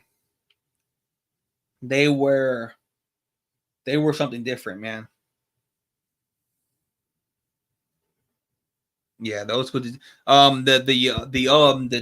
The duck artist, the comic book artist who used to do all like the Daffy Duck comic books, like the Duck adventures. He was at HeroesCon when I was out there. I seen him. I wanted to get a sketch from him, but I was like so all over the place and shit. Like, I really should have got a commission from him to draw like a duck, because that guy's a fucking legend. And him, just like Jack Kirby, is one of those legends who people don't know about, because when he was working for Disney, he what is his name? The guy who did all the duck comics, Carl Banks. Yes, Carl Banks. It was Carl Banks. He was there. Wait, yeah, I'm pretty sure. Yeah, it was Carl Banks. I'm pretty sure. I actually watched a video on him on YouTube by the YouTuber Matt with like 4 T's. If you guys, he has a really good video on him. I watched a video a couple months ago about it, but he was there at HeroesCon and he was doing like sketches and like signing books and shit. And I was like, man, I should have got a sketch by him, because that's legendary, man. That guy, bro, he literally did all those books, and those books are fucking good. Like, the artwork and the craftsmanship is awesome, man. So I should have got it, man. But I was so like half the time at HeroesCon, I was waiting in fucking line for like this artist. Like, I waited in line for Scotty Young for like an hour and a half. I waited in line for Daniel Johnson probably for like an hour, and I think those are probably the longest lines I waited in. I don't think anybody else I really waited in line for that long. But yeah, that Scotty Young line was fucking horrible. Okay, so yeah, it might have been Don Rosa then. Yeah, it was somebody. It was, yeah. So okay, I might be confused, but yeah, it might have been Don Rosa then. It was one of those guys. Yeah, because if Carl Banks is dead, it was Don Rosa. He was there because I remember he had the whole setup and shit like that. So I should have got the sketch, man. He's, because that guy's old too, man. He's old, but yeah, I guess it helps people just get a picture. Yeah, I guess it kind of helps him distinct the style, but like, it's like you saying like, oh, there's Steven Spielberg and then there's what's his name, Guillermo del Toro. It's like, they're both make movies, but they make fundamentally different type of movies. You know what I'm saying? Like, I mean, obviously it's just semantics, and like, it's like you said, it just makes people feel like comfortable, like to like distinct it. But at the end of the day, it's all just sequential art, right? Like, it's all just the same thing. Like I said, for me, the only distinction between manga and American comics is just the cultural things and like the storytelling. But like, even that, it's like, that's all just up to your interpretation, because there's like, if we go outside of just like the mainstream, like Marvel and DC with comics, when it comes to just like independent comics, where it's Image, Dark Horse, or whatever, there's so many comic artists that are, you know what I'm saying, like comic book stories that are so far-fetched and out there that you read, which I wish more people would read the indie stuff and not just fucking focus on Marvel and DC, and they'll actually love their lives and not be fucking on the internet complaining about shit all the time. But whatever. Modern manga and American. Yeah, I mean, they do, man. Like, a lot of people cite, like, especially Calvin and Hobbs. Like, a lot of people cite Calvin and Hobbs as one of their favorites, because I mean, do you think about it? Comic strips really just fell out of prominence in the last fucking like 10 years, really. Like, once like people started getting their news from like Facebook and Twitter and shit like that, that's when the newspaper pretty much died. But like, if you really like, people you know, the comic strip is still like fundamentally like influential for a lot of people. See, my mom came from the. Yeah, I mean, manga came from, honestly, if you want to be really technical, manga really came from Disney, because Tetsuo, the godfather of manga, he was a Disney fan. Like, he liked Walt Disney, and that's what pretty much, you know. And in World War II, you know, all the U.S. soldiers that were out there, they were leaving their comic books and shit behind, and that's what really like influenced. Yeah, see, exactly. You just said it, Ronnie. Like, yep, you see, yep, they fucking, Tetsuo was influenced by all that American shit. Like, really, American comics really influenced the manga scene, really, you know what I'm saying? But like, you know what I'm saying, like Walt Disney, like I said, Walt Disney really influenced him, really like showed them the new medium and stuff. So, and like I said, all this, when all the American soldiers were out there in World War II and they were leaving their shit behind, that's where all the Japanese people came from. The Disney pop up. Yep, exactly. Yep, you got it just down. You know your history, Ronnie. You know what the fuck you're talking about. You know what I'm saying? We looking at the same shit. We be looking at the same shit, and that's honestly really interesting because now it's funny because the conversation is now, oh, manga is taking over comic books, right?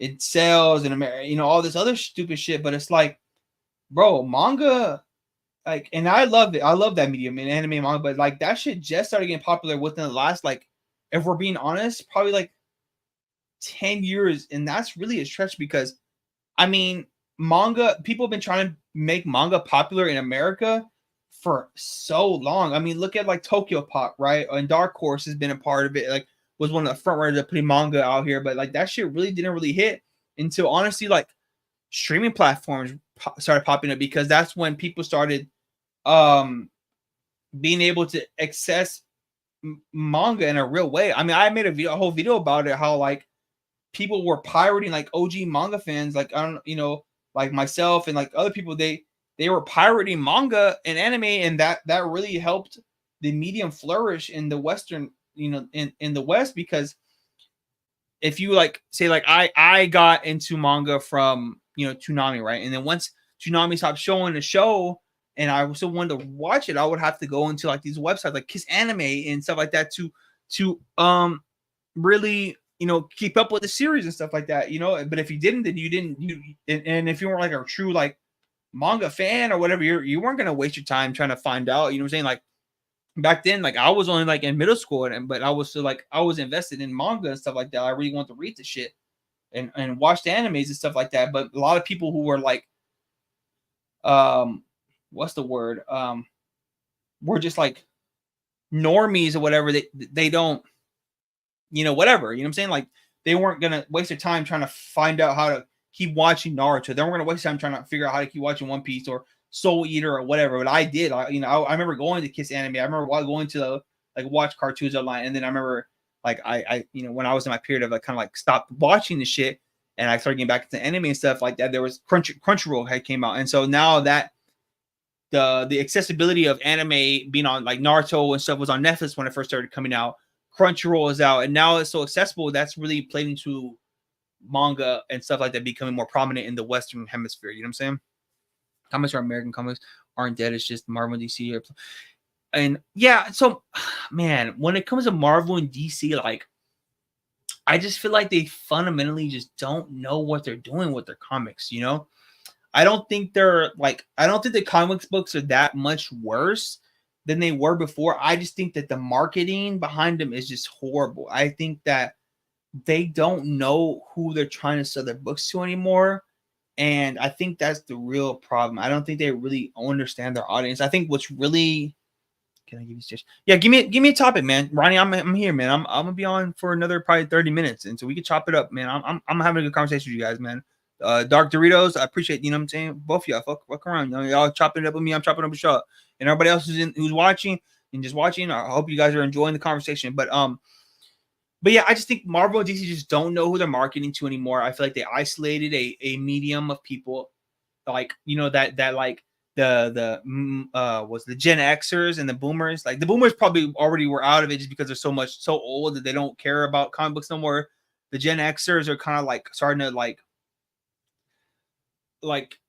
they've gone into their old man at the white picket fence, get off my lawn phase, right? The Gen Xers are starting to become haters, and this isn't just in like comic books. Like even if you look at rap or basketball or sports in general, like the Gen Xers are definitely just like like I said, they hit their old man phase. Like they're just like a lot of them are just haters. Even like what I said, I was talking about Star Wars. Like if you look at the people who are hating on these like new pop culture stuff, it's a lot of these older guys who grew up with like the old, like the OG, whatever the fuck. They're the ones who are really like shitting on it. But so like Marvel, I guess they really tried their best to kind of like shoo them out of the way and bring in the young kids. But the problem is they didn't really have a real hook to bring the young, like my generation, the people who are younger than me in, right? Because for me, I was lucky enough to hit the tail end of a lot of the Marvel and DC animated stuff. So like the Justice League Unlimited, Batman, the animated series, Batman Beyond, Static Shock, the Spider-Man stuff. I was still being able to watch the reruns of X-Men, the old school X-Men shit, and stuff like that. So, but also what helped was, you know, the MCU, but the MCU is its own entity on its own that has nothing, you know, even though it has the Marvel and the super attached to it, has nothing to do with the comic books, right? Even though for me, right, I was already into comic books before the MCU became a thing. Like I already knew who like these characters were because that was just me. But it was just so weird, man. Like, but once the MCU took off, Marvel was like, fuck the comics. Like we'll keep it going, but like we're making billions, not millions, billions of dollars off these fucking Avengers movies and shit like that. We're just gonna put all our you know, money in that, and then they sold their shit to Disney. So now they're chilling, bro. They're chilling off of the money they're making off of the MCU shit. But it's like, it sucks because if they would just stay grounded with the comic books, you know, it would, Marvel would be thriving. But the funny thing is, right, people were talking about anime, you know, manga is taking over, da da da.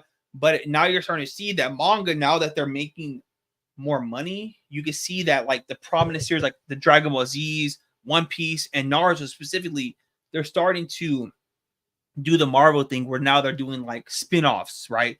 They're doing sequel series. They're starting to branch out into where, like, you know, One Piece put out like 2 books where they're doing One Piece stories that aren't made by the creators anymore. They're made by Boichi, the artist from Sunken Rock and Dr. Stone. He's done 2 books right now of One Piece, right? Naruto is, you know, Boruto now, right? And it's a whole different artist. I mean, it's Kishimoto, I think is his name. He's still doing the like the overall, you know, like the, you know, making sure it's still like fundamentally sound with Naruto, but he's not even working on it anymore. So like the manga scene, especially like Shonen Jump, they're going to get into their Marvel phase eventually, right? Where they have like these legacy IP, like a Spider-Man and Batman and Superman, and they're gonna just have people just, you know, go crazy on it and maximize profits on those IPs. They just hadn't had, outside of Dragon Ball Z, they really didn't have other IP that they could milk right now. So now, like I said, Naruto and One Piece are the next 2 that are going to get milked the fuck out of, because they've been milking Dragon Ball Z for the last like 20-30 years. That's why they have so many movies and shit, so many you know, spin-offs stuff coming out, like, you know. So manga is getting there. It's getting there. You'll see. Watch. I predict the next 10 years, manga is going to be in the same realm as what Marvel and DC is. They just weren't as popular, and now they are. They're popular in Europe. They're popular in America. And so watch. I'm telling you guys, watch. They just need. Okay, let me see. I'm sorry, Ryan. Let me see. Look at the book called Comics and Origins.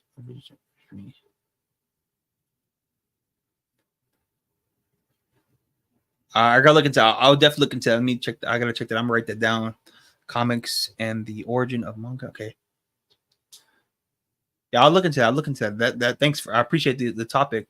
They need their comics to be accessible to young kids if they want to bring them in.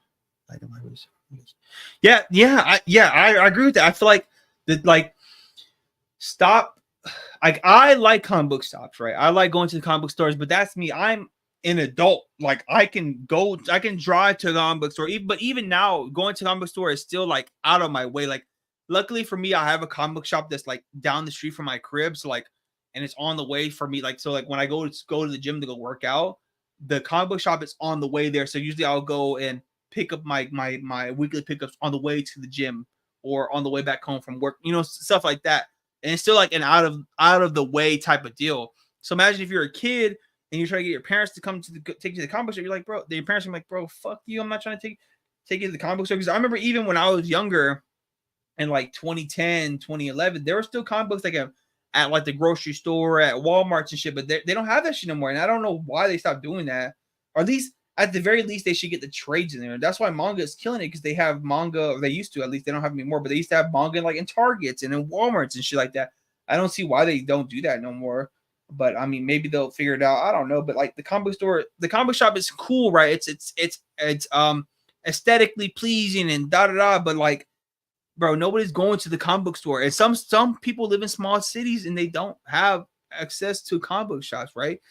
You know, it just doesn't make any sense. Like, they definitely should get them back, like in the libraries, in the gas stations, places where people are going to be high vis and that they're going to go to, you know, more often than not. I don't know why they stopped doing that. I don't know what, you know, I don't know if you know, but I don't know. It's just weird. Alan Moore said he was.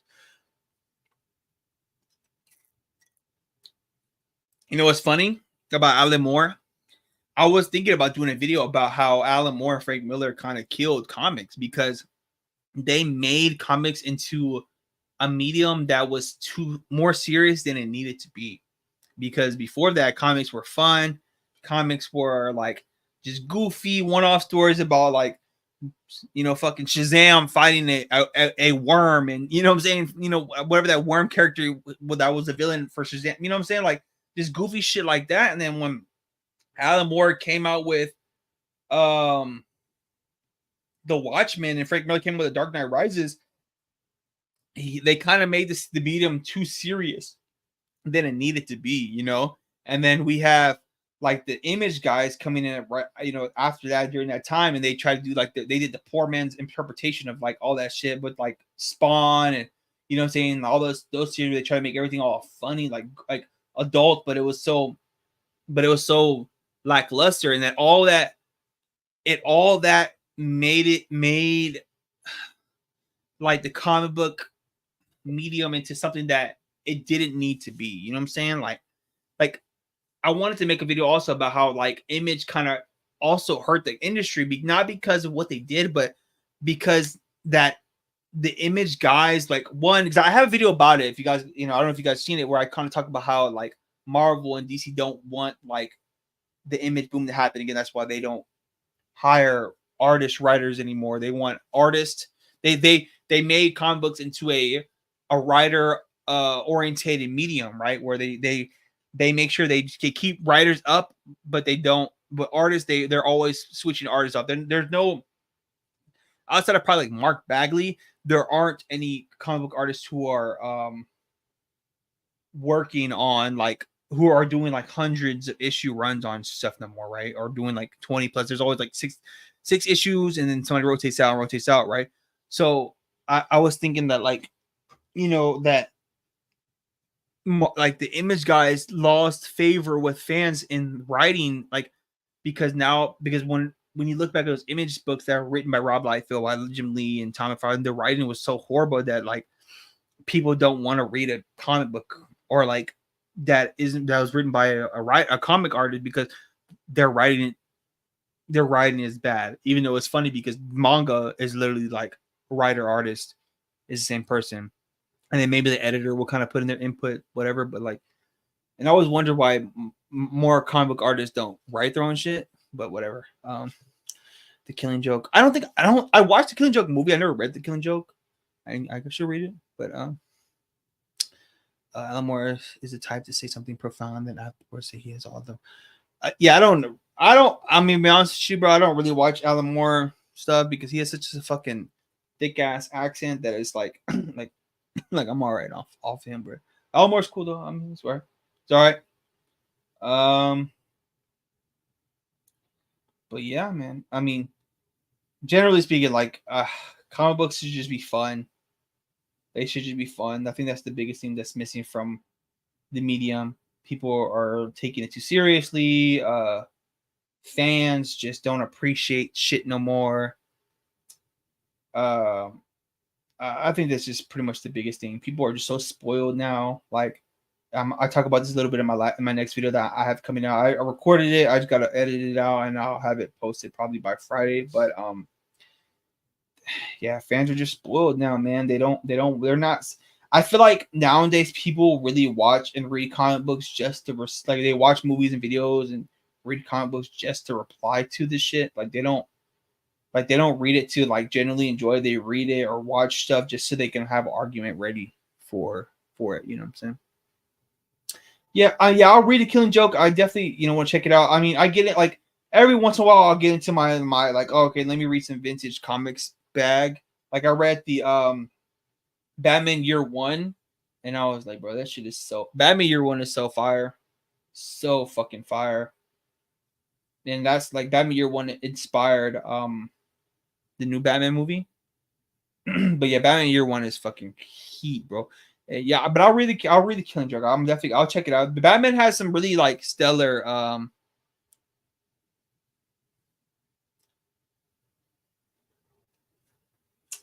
yeah, but the thing about like good storytelling, and I feel like that's such a vague thing though. Like, what is good storytelling? Like, because people will say that, and then like let's say like for instance, what's happening with The Boys, right? The Boys is fundamentally amazing, right?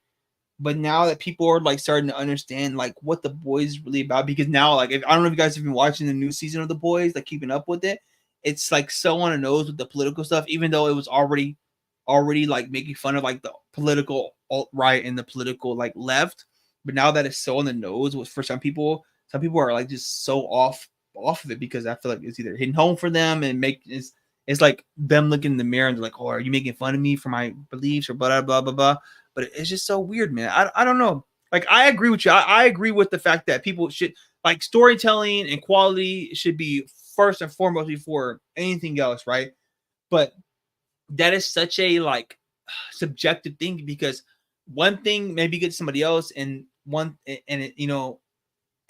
somebody else, it's subjective. Like I said, some people think one thing is good, and other people might think other thing is not good. But people like they understand the cachet of just shitting on something. So it's like online, like Facebook is the worst with it. Outside of like YouTube and Facebook are the worst with it when it's like yeah, clickbait and stuff like that, and people just want to argue about shit just for the sake of arguing with it without like, how can you like these like Star Wars acolytes is like a big hot topic. The Boys, like I said, is a hot topic. Like, people are going online and arguing and fighting over these things 2 hours after the premiere of the show. It's like, bro, you have to ingest these things. You have to watch them if you're really gonna have a good like a genuine perspective on it. People, they just want to like be the first to say something about it so they can shit on it, but like it's crazy. Like, I don't know, man. It's so annoying. Like I would hate to be one of those guys who are on the internet who's like their whole identity on the internet is just like, I'm gonna argue with people about shit all day. Like that has to be a really like sad like existence. Like it's so annoying.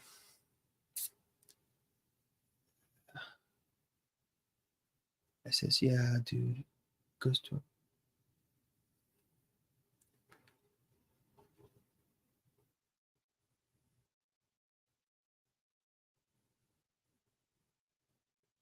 Yeah. I mean, there's so many grifters. That's pretty much what it is. They will clickbait like, what's his name? What's that guy's name? Erick July, right? Perfect example, bro. That fool, bro. I know, like, and this is just my opinion from like, I mean, I don't really watch his videos at all, like, because I honestly just fundamentally just don't agree with him about anything. But excuse me, from what I've seen from him, he's not a comic book guy. He doesn't care about comics.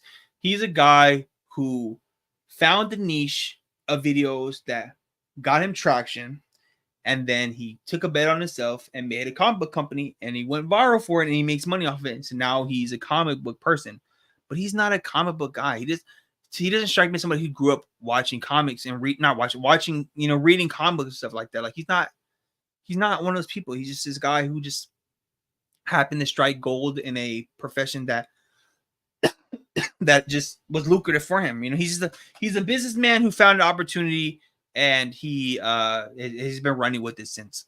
Good for him. Makes all his money. Cool. That's good. But like, he's just, you know what I'm saying? He's just saying shit. Like what's that fool's name?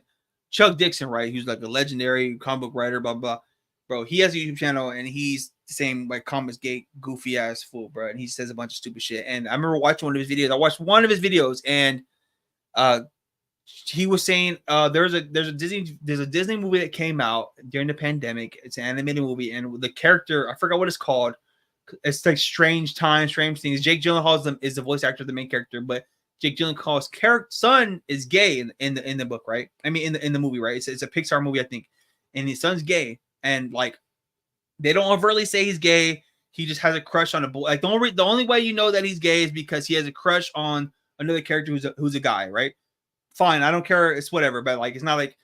But when Chuck Dixon was Strange World, Chuck Dixon was talking about it, and he was saying like, "Oh, they're like pushing this gay propaganda on blah blah." But you know, the whole spill, those type of people speak, and I was like, bro, like, no little kid is gonna know that's what that is because. It's not like the little boys, the characters kissing the dude. It's not like the characters like doing anything crazy. He just like has like it's like if you know, like it's like he's like whenever they would put jokes in kids movies that are for adults. You know what I'm saying? Like I can't think of one off the top of my head, but it's like one of those things. Like it's like it's either you have an understanding or you don't. But he embellished it to make it seem like they were like doing like just super like homo gaste. It's like, bro, like you're just reaching at this point, right? It's just, you know what I'm saying? And the same thing with like Erick July, right? My friend is even coming and he said that. Yeah, Erick July is literally doing a gimmick like, and Erick July, you know what I'm saying? Like he knows what he's doing. Like once the money dries up for his what is it, Rippaverse shit, he's gonna stop making comics because he fundamentally does not care about comic books. Erick July he knows that he knows, and saying, he knows that he's making money off it right now, and he's gonna make as much money as he can. Which like I said, good for him. Whatever, like whatever. But like he doesn't give a fuck about comics. He doesn't care. Like he says, like, oh, I'm trying to make all this stuff and da da da. He's just a businessman. He's just a guy who is gonna make all the money he can, and he's gonna run off with that shit once that shit starts fucking working for him. You know what I'm saying? Like, but. It's just weird, man. It's just a weird time in general for us that we live in, like just like this stupid culture war shit, and it's just so weird. Like people are just so weird online. Even now, like there's this fool that I don't know if you guys know. Y'all probably don't know him, but his name is Koffee Comics, and he's about to do a video about me actually talking because he's just known for like talking shit about people online. And I comment on one of the videos. I was like, bro, like he always talks about these standards and like, oh, because he's like a comic book manga artist, and all he does, his whole channel is him talking shit about other manga, like independent manga creators like DDMark and like other people who like are fundamentally like better than him and like and more successful than him, and like he's made his whole channel off of just like talking shit about him. And he's got a little bit of traction. It's not like that popular. He still has like less than 2,000 subscribers. But I comment on his video. I was like, dude, like you talk so much shit about like all these creators and like the standards that you hold to them, but you don't even follow your own standards. He's like spazzed out on me, and he's gonna do a video about me flaming my shit. He's gonna like roast me because that's what he does. Like if people what's it called? If people like pretty much disagree with him, like try like talk shit to him, he like makes videos and like goes on rants and shit about you. So probably the next stream I do is going to be the one where I reply. I'm not gonna reply to him. I'm probably gonna just roast him real quick and that's it, because I don't really give a fuck. He's just a weirdo. But yeah, like it's just weird times we live in. People are just like to whatever. And the funny thing is like nobody cares like to get to like, oh yeah Koffee, but Dark Dorito, you'll see. Like he already told me where he's gonna make a video about me, so you'll see. But he's just he's just a clown, bro. Koffee's just a clown. He's not. He is Koffee pot.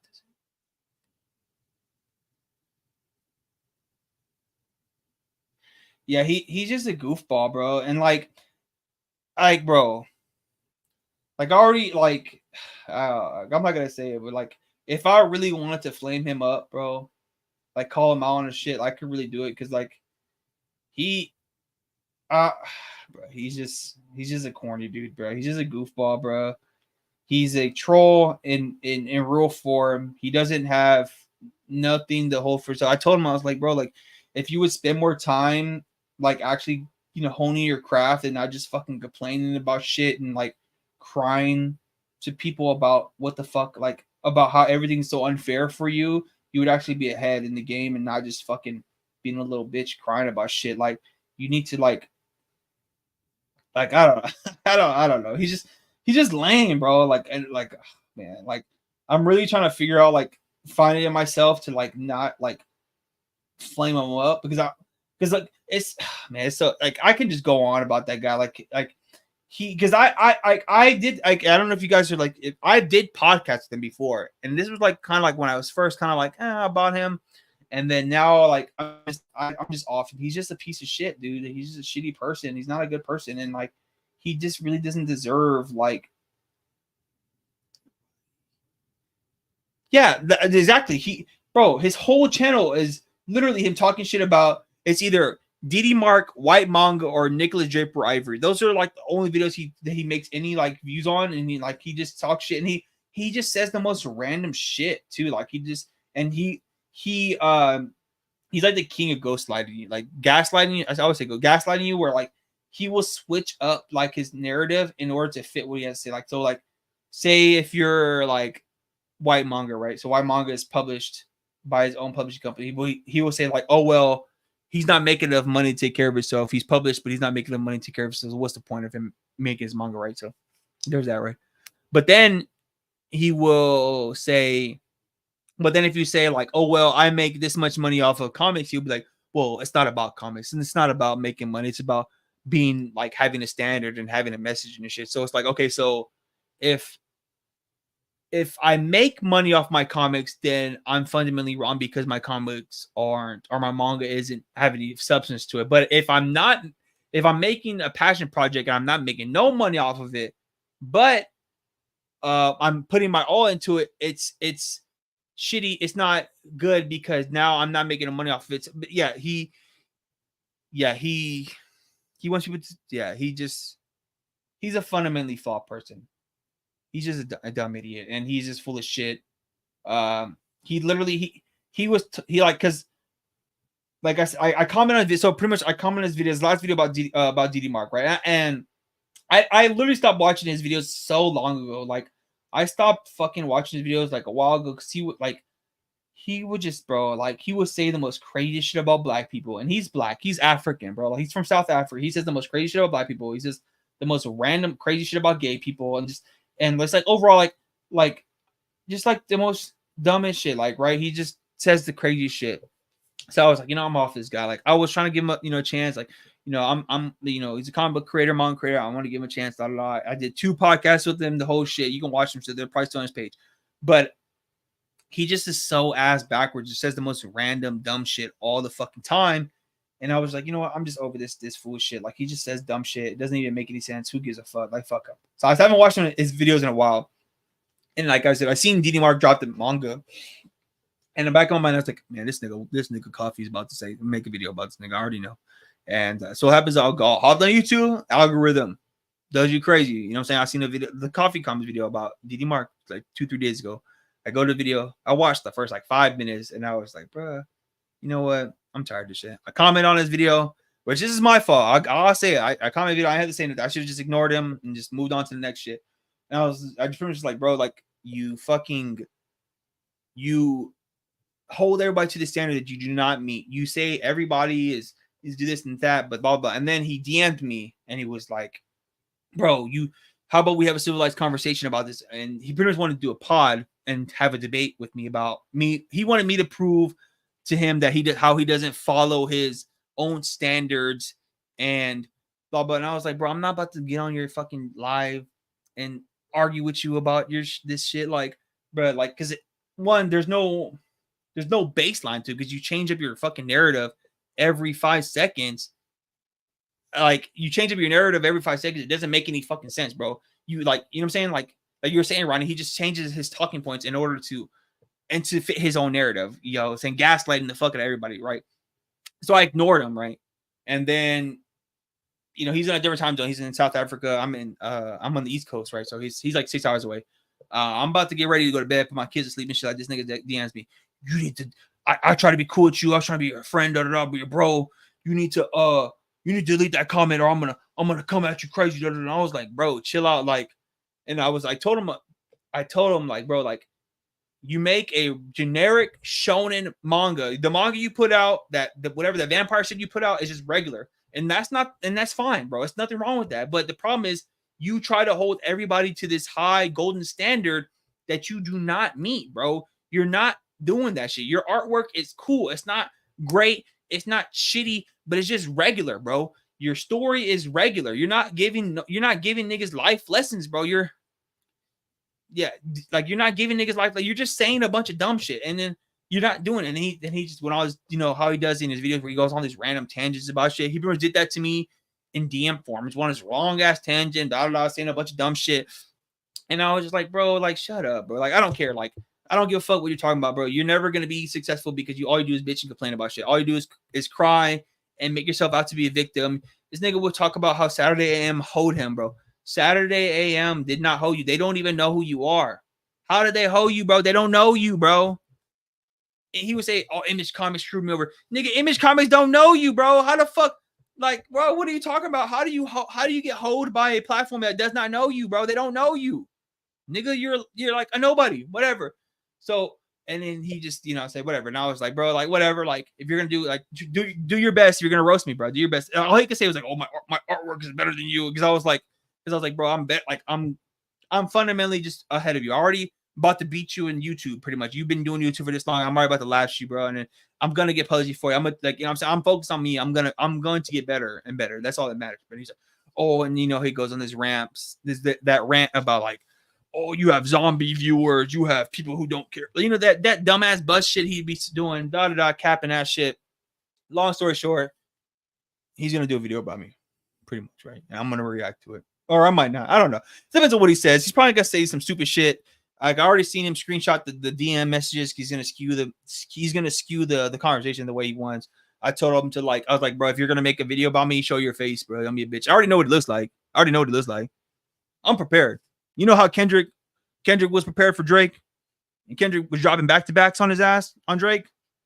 Nigga, I'm K-Dot, nigga. That nigga's not like us, bro. I got, like, don't worry about it, bro. The skull emoji. Yeah, I don't know what. Yeah, I mean, when I first fucking started watching Koffee, he would say like, "Oh, Image Comics, if you get published by Image Comics, you'll be successful." And he would just say a bunch of dumb shit. Yeah, he's not like us, bro. Koffee is just a goofy, bro. How are you gonna represent American manga from South Africa? Nigga, you're from South Africa. You should be representing South African manga. You're not from America. You would never been to America. Your only knowledge of America is from YouTube and Facebook. Goofy ass. Like, come on now. Like, I don't want to go on a Koffee tangent, bro. It's all right, because like it's gonna get wicked, bro. Depending on what he says in that roast video, it's gonna get wicked, though. It's gonna get wicked, bro. But long story short, he's gonna do a reaction like he does, because he can't handle anybody going against him. He can't handle people just talking about him or like going against his ideals, bro. Like, he's burnt out, bro. That's just the long, you know what I'm saying? Like, it's crazy how y'all even, y'all be on it. Y'all seen his page, because it's just so weird. Like, how does it feel to know that all your videos, your whole internet persona is just being known as the guy who shits on manga creators and that are like, I don't know, bro. It's just weird, bro. It's just, meritocracy is dead on the internet, pretty much. Like, you don't have to be skilled in anything to talk about people, to talk about shit you have no skill in. It's like those people who are like on ESPN who talk about NFL players, NBA players who have never played high level sports at all. Motherfuckers play middle school basketball and they want to talk about LeBron James. Bitch, you were on the B team in 7th grade. You didn't even make the team in 8th grade. Motherfucker has a degree in journalism, and then they could talk about LeBron James. Nigga was an 18-year-old phenom. Doesn't make any sense, right? It's weird. Like I said, weird times we live in right now. I'm going on rants and shit, talking about shit.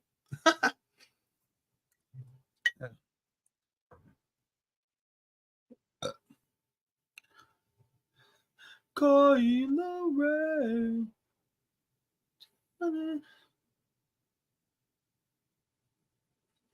He might be shit. He might be in the chat.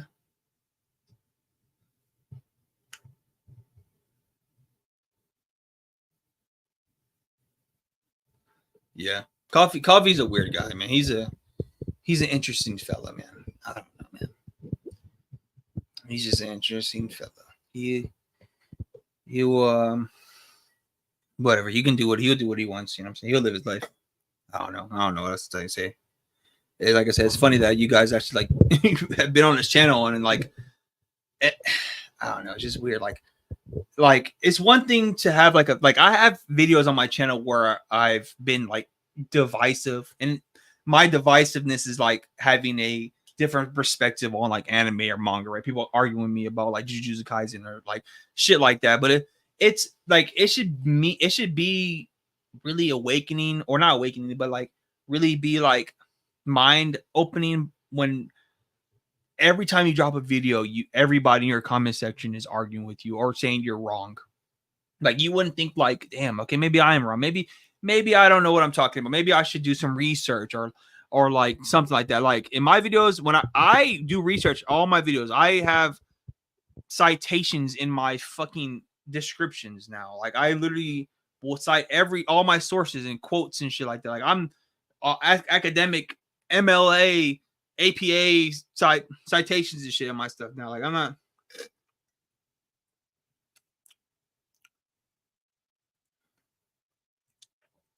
Yeah, I don't know how strong his little fan base is. I don't know his little Discord chat. He has like 5 people who like fuck with him, and then everything else is just a bunch of just random people. It's so funny. And when he was DMing me, bro was like, "Oh, you're a content creator." He said, "You're just a content creator who just pretends to be a comic book creator. They make a comic book artist." I don't know if you guys know, but Koffee has like 4 Instagram pages and 2 YouTubes, bro. I'm a content creator, but this fool, he drops videos daily, but I'm the content creator. That's crazy. I just started live streaming last like 2 weeks ago. I drop a video like once every like 2 times a month. Like what the hell? I don't know, bro. I don't know, man. Some people are just living la la land delusion. I don't know what the fuck they're talking about. This page is done again. Let's add some extra tones. So it's so weird.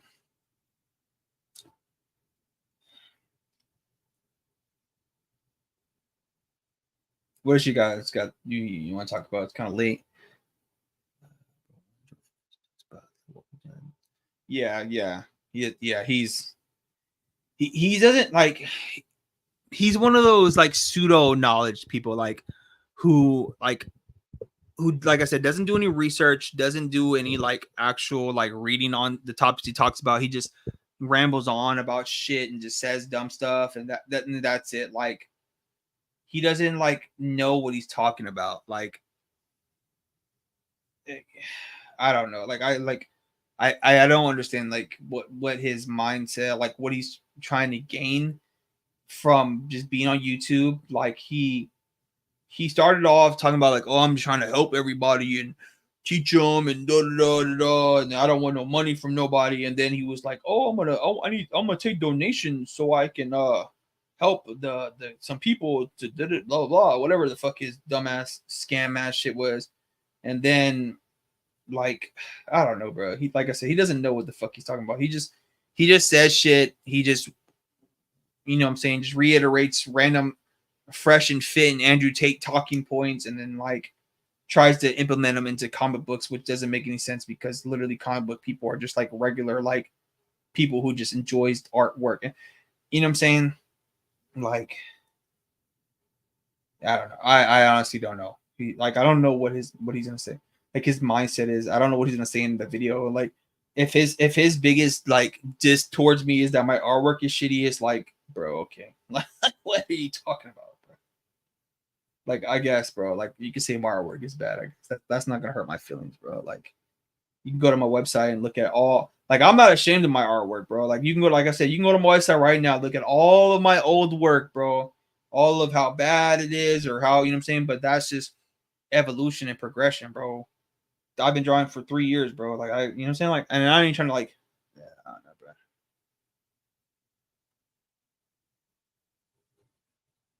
Yeah, he's a clown, bro. Ronnie, you were like in his Discord or something like that. Like, did you like talk to him like straight up or something like that, or you were just like in his comments or something like that? Like, what is your history with him? Like, you just were on YouTube and stuff, just saw him, or what?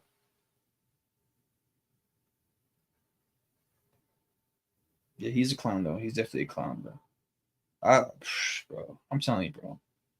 I might have to spare him, bro, because I can really make a clown out of him. Like, I found some stuff about that fool online, bro. Like, I could really, but I might have to spare him, bro. I might have to spare him tomorrow. Cause I'm pretty sure he's gonna drop the video tomorrow or something like that. Just waiting for him to drop it. Should told him to DM it to me. So send me the link, bro. Let me know when you drop it, bro. Because that's what he wants. He wants me to react to it. Because that's how he gets his clout. That's how he gets his like.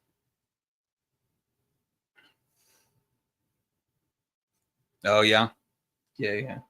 You're one of the people. I'm telling you, people just be in his comments, just being like, bro, you don't know what the fuck you're talking about, bro. Like, you're just saying a bunch of random shit. Like, you don't know the history about what you're talking about. You don't know the like it's just it's embarrassing. Like, you don't like after a while you don't get embarrassed about like maybe I should, you know what I'm saying? Like I said, I do citations in my videos now because one dude was like, oh, in my Jeffrey Dahmer video, the dude was like, oh, you should cite your sources and shit. And I was like, you know, you're right. You know, I will cite my sources now. You can fuck off now if you want to say I'm lying about something or like whatever. I'm gonna. Oh, really? You know who debated him? So I know because he debated what's that fool's name? Tyler Carpenter from Draw and Talk. He debated him, and that was like he took a massive L on that one. Like, he pretty much like he made him look crazy, bro. Yep, that's how that's what he did with me too. He saw one of my videos on YouTube. He reached out and was like, "Oh, I like your video. You want to do an interview about it?" I was like, "Oh, fuck it." It's like when I was first started getting my YouTube kind of like going, and I was like, "All right, I'll do a video with him." And I didn't really realize like how fucking sick in the head he was. And I was like, "Bro, what I did it twice, bro. I'm not gonna lie." I was like, you know what? I'm just gonna talk to him, whatever. Like I said, I was trying to like be like cool and stuff like that. I'd just be like, you know what? Like, you know, I might not agree with him, but like he might be like a necessary evil. But now he's just a goofball, bro. He's just corny, dude. He doesn't know what he's talking about. He's not anybody who listens to him like as a comic book creator or wants to be comic book creator aspirations is going to be like led in the wrong direction because he literally doesn't know what he's talking about. He literally has no idea about.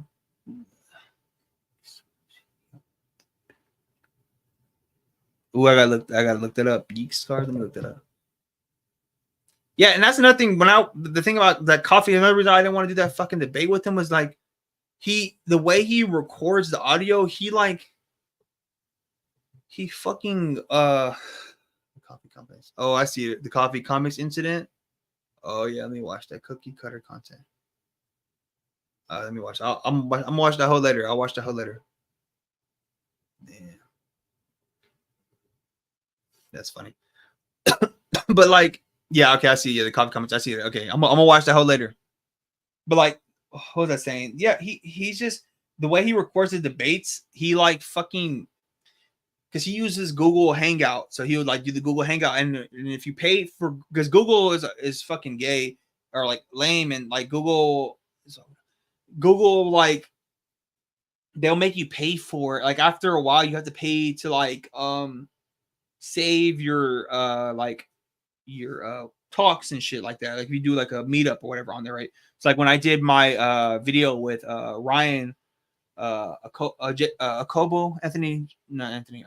Ingalls for the Rona project. I had to like pay. I paid. I didn't pay, but like I used the 30-day trial in order to like record our conversation. But what Koffee does, he records the conversation, but he uses like he pretty much puts his mic towards his computer speaker, and like it sounds super shitty and it's like so annoying. So I was like, even if I did a debate with him, you wouldn't be able to hear me well because it sounds like shit.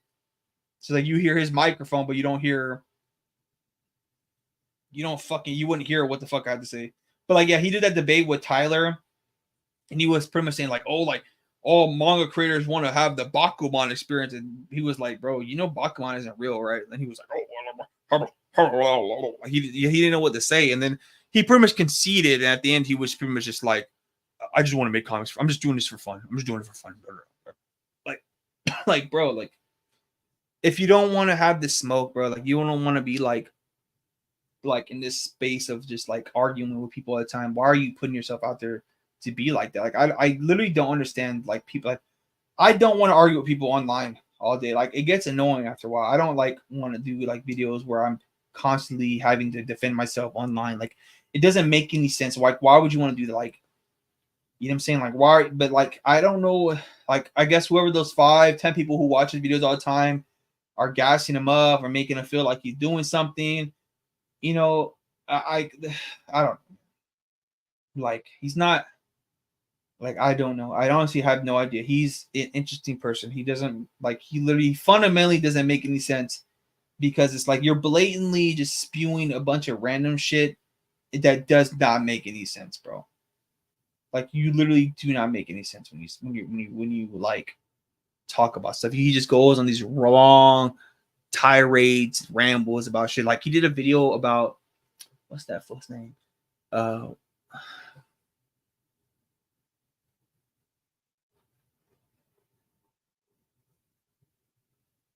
Yeah, but see, the funny thing is, he wouldn't even know that Berserk is a runoff of Fist of the North Star, and so like he wouldn't know any of that stuff because he's so fundamentally just like you know there's something wrong with somebody if your favorite genre of manga or the most prominent manga genre that you read is shonen. Shonen, and that fool is like 30 something years old, bro. Like, which is fine. It's not that old, but like shonen manga, bro. I can't even read shonen no more because it's so cringe. Like shonen manga is cool for like I pick up shonen manga now just for the art. I don't read that shit. It's just like super comics. I don't read that shit like that. That shit is not. That's for little kids, bro. Like it's just like goofy shit. Like if you're like, I don't understand. Like it's goofy, bro. Like he's just a goofball, bro. I don't watch the videos anymore. I literally just stopped watching videos like months ago. Like if I see it on the inner algorithm and it looks interesting, I might watch it, whatever. But like generally, I just don't watch the shit. He's just a goofball, bro. Like anybody who takes him seriously, and especially if they have aspirations of being a manga or comic book creator, it's like you're doing yourself a disservice by watching him and actually following his lead because like he's not going anywhere. Like, why would you follow somebody who doesn't even know where he's going? You know what I'm saying? Like, I don't know. Whatever. Fuck Koffee. Let's talk about something else, man. I don't want to keep talking about that nigga, bro. He's lame, bro. And like I said, I'm probably gonna have to flame him up tomorrow whenever he drops the video on me. Like, bro, Ronnie, bro, you don't even know, bro.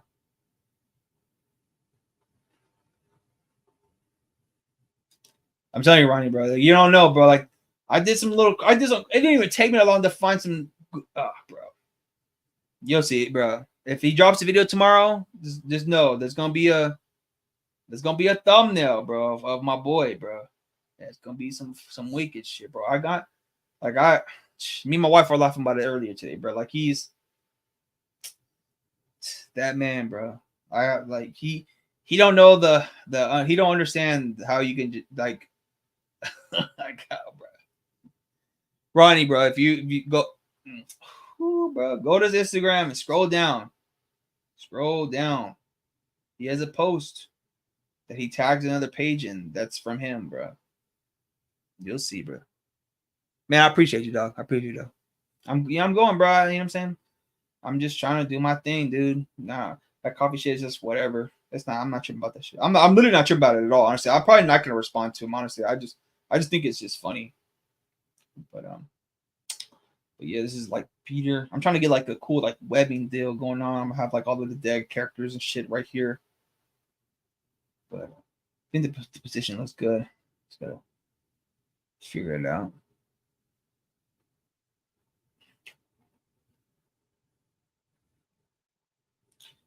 What y'all guys think about the new Deadpool movie? How y'all think that's gonna do? I mean, obviously it's gonna sell a lot, but you think it's gonna like help the MCU like get back on track to what it needs to do? I think the MCU might be moving in the right direction, and especially with like my bro, he called out.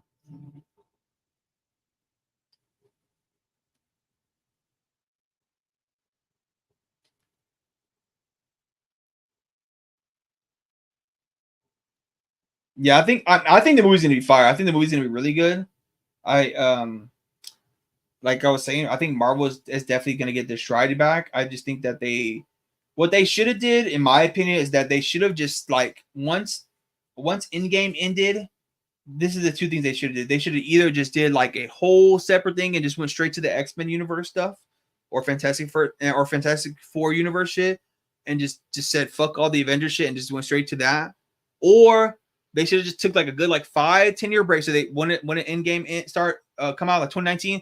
So from 2019 to like now, they should have just like said, and once they like finalized the Fox deal and all that shit, they should have just said, fuck, all right, we're just gonna stop making, we're not gonna put all these stupid shows out, we're not gonna put these movies out that have no like payoff. And because Marvel fans MCU fans specifically are looking for a payoff or expecting a payoff. So they want movies that are going to, intertwine, like I said, comic book fans are so spoiled nowadays. They want a big payoff and all this shit. So like a movie like Shang-Chi, which is actually, it was a fundamentally good movie, isn't going to get the recognition it deserves because they want Marvel and comic book fans, or MCU fans specifically, want something else out of it. But I think that with this Deadpool movie, they're gonna do something. It's gonna be good. It's gonna be funny. It's gonna be interesting. Obviously, it's gonna pretty much. I think it's gonna be just Marvel. It's gonna be Wolverine, Deadpool, kill the Marvel universe or the Fox universe, whatever, and whatever. But I think what Marvel should have did was just take a break and then come back with the Deadpool shit and then go from there. I don't think they should have made these shows. I mean, some of the shows were entertaining. Like I liked Loki. I liked Moon Knight was cool.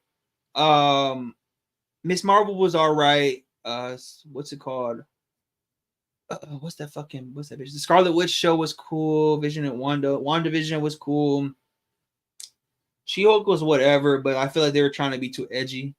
Like they're trying to be too divisive. Like people were like trying to like, this one is one another one's like people are, they're trying to be woke and shit. But what they don't realize is that they were doing what the boys was doing, where She-Hulk was making fun of the counter woke whatever type shit. Like they were trying to be funny with that shit. They were trying to like, because if you watch the last episode where like what's that guy's name, Todd or whatever, I don't know, whatever. They were trying to make fun of the people who make fun of them. This is pretty much what She-Hulk was trying to do. You know what I'm saying? Be super hyper meta and stuff like that.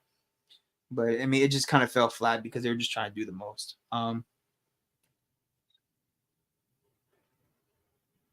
No, I think Shang-Chi reminded me of like a vintage Jackie Chan action movie. Like it reminded me of, what's that fucking Jackie Chan movie where he is working for the grocery store, the corner store, and he has like to fight off the gangs and stuff like that. Like it reminded me of that. Not even because they were like the cast is Asian people, but like because like the way that the martial arts was performed, the stunts were performed. Like the one scene where Shang-Chi is fighting on the side of the building and like on the fighting on the side of the building with all the construction stuff.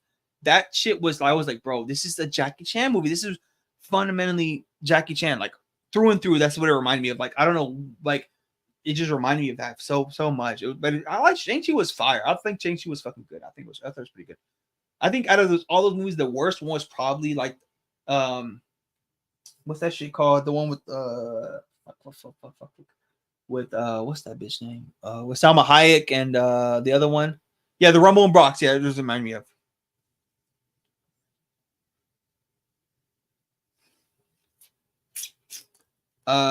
Yeah. But it's the Elements, or not Elements. God damn it. The Immortals. No, that's not what it's called.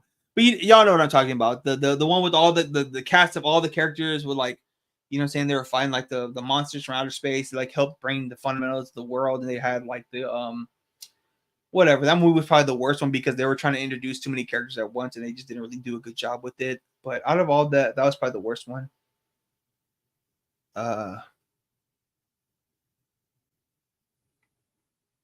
Internals, yep. Exactly, Ronnie. The Internals, yep. That one was probably the worst one because it was just too much going on. They were doing too much, bro. I don't know. Good cast of actors, good like CGI, fight scenes were cool and all that shit. It was just too much going on. Like it was just hard to keep up with it.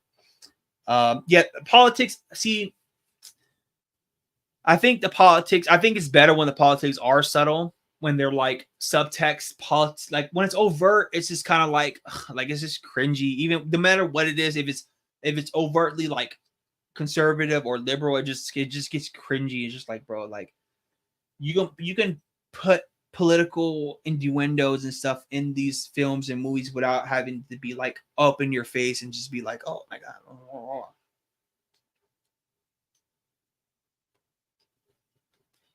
Yeah, so that's what I think about politics and like all this stuff.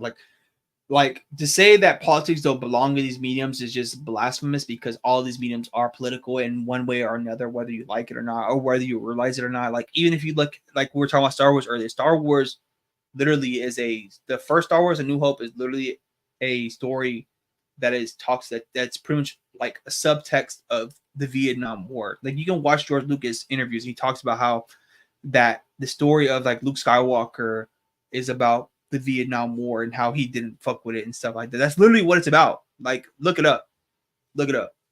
I honestly just learned this recently. I was like, wow, what the fuck? I did not know that. But yeah, he even says like it was like his commentary, whatever, about like kind of like the Vietnam War and how he felt about it and stuff like that. But yeah, they were definitely trying to like Marvel was just trying to cash in, bro. With those last couple phases, they were trying to get that money in. They were trying to like strike while the pot was hot and stuff like that, and they were just trying to go for it. And they just, I don't know, they were just missing some of that shit. You know what I'm saying? Like they really wasted a lot of like good characters. I definitely think, excuse me, I think that Fantastic Four movie is going to be good. I like Pedro Pascal, so I think it's going to be good. I think it's going to be really good. I think. Oh man, bro, don't get me started about the manga, bro. Do not get me. When people are like, "Oh, manga's not political," they don't read manga, bro. They don't read manga. They don't, bro. When literally the most popular manga are pretty much like are saying "fuck America," bro. Like Akira is literally a post World War II about pretty much their Otomo's commentary on how we bombed the Hiroshima and shit like that. Literally all those books, bro. Like, oh man, yeah, they don't. People, but the thing is, people pick and choose what they want to accept and what they want to ignore. You know what I'm saying? Like, come on now. Yeah, why? Yeah, exactly. Yep, you got it. You hit it on the head, Ronnie. You know what you're talking about, bro. Like, they don't like people. Like I said, they pick and choose what they want to pay attention to or not, and people pick and choose, or they just might not know. But it's funny because people will fundamentally not know something, but will still feel inclined to comment on it. Yeah, it's the government. Like the American government is literally, they care. You know what I'm saying? Like, it's so funny, bro. It's really just real asinine. Like I said, people want to comment on shit and they have no idea what the fuck they're talking about. You know many movies like The Graveyard of Fireflies? Literally, that movie is literally about how we pretty much fucked up Japan and how like Barefoot Gen, like come on now. Exactly. If you don't know about it, don't speak on it. Don't talk about it. Like if you don't know what the fuck you're talking about, then don't speak on it. Or unless you want to do your research, which most people aren't. That's why, I mean, that's what's the problem with the society. People like they read headlines, then they don't want to read the full article. They don't want to get the full context and shit. And like I said, Facebook is the worst with that shit. Honestly, Facebook, bro. I'm surprised. Like Mark Zuckerberg, if he wasn't a fucking trillionaire, bro, he should be in prison, bro, because he's literally like causing a lot of this shit. You go on Facebook, bro. There's all these like random fake bot ass articles about like whatever the fuck, like to make you mad, to keep you on there. Like literally, that's like Facebook's whole algorithm. It's actually wicked, bro. It's sick how like Facebook is allowed to get away with that type of shit nowadays. I get sick on Facebook.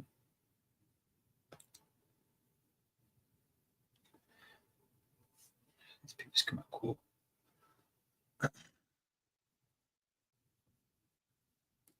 Yeah, it's crazy. Comic book fans are funny though. Like, oh, your manga's not political. Have you read Zombie 100? Literally, Zombie 100 is a commentary on Japan's culture of overworking their people. That's literally what Zombie 100 is.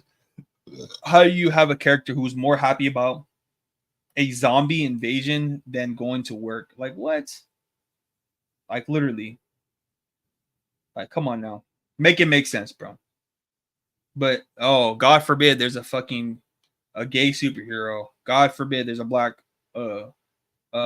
fucking replacement of Spider-Man, right? God forbid, right? Like, come on now. Y'all don't care about this medium. Y'all aren't fans. I was watching this interview podcast with Mark Millar, and he was talking about it's the ink job. So watch the interview. It's pretty solid. It's pretty short. It's like 30 minutes long.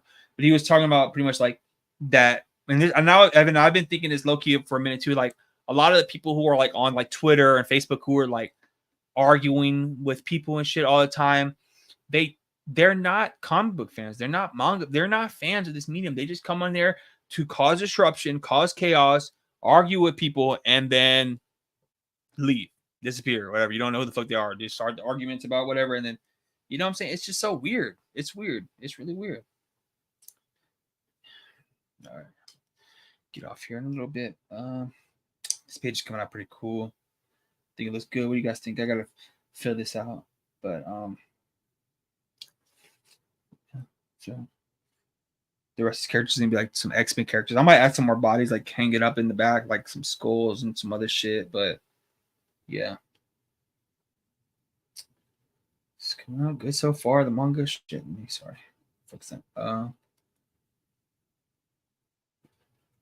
Yeah, I think that might be it for tonight, boys and gals and whoever's watching. Got some good pages done, some more stuff to come.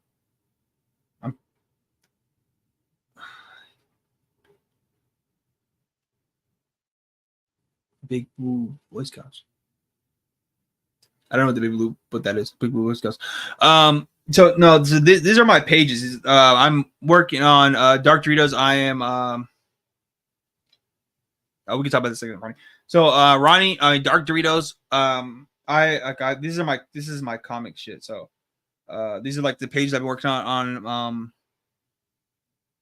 like that I'm working on for part 2 of my comic. So I have my first part of my comic is out. I have a print run coming. I just ordered the first print run issues.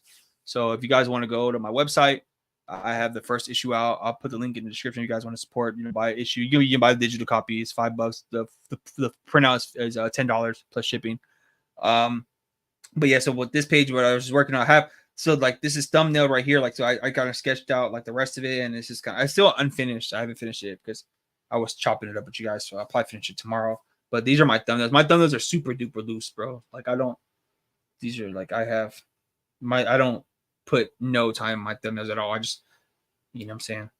I just kind of get a feel for what I'm trying to do. And then, so last thing I'll talk about with you, Ronnie. So the Big Blue Boy Scouts, what do I think about them? So Superman, I like Superman if he has a good story to go with, or if he's like paired with like Batman or something like that. I don't think Superman is boring. I just think that people would need to like learn how to write him. Like that he needs to have like the right story, because like obviously he's like the perfect person, right? He's like super powerful. He has his moral compass is on 10, shit like that, right? So I think he's a cool character, but you got to put him in the right situation in order for him. Like I read like some of the All-Star Superman run, and I really enjoyed that because I like Frank Quitely and I like Grant Morrison. So I haven't finished it. I have like I had the full run. I got it cheap.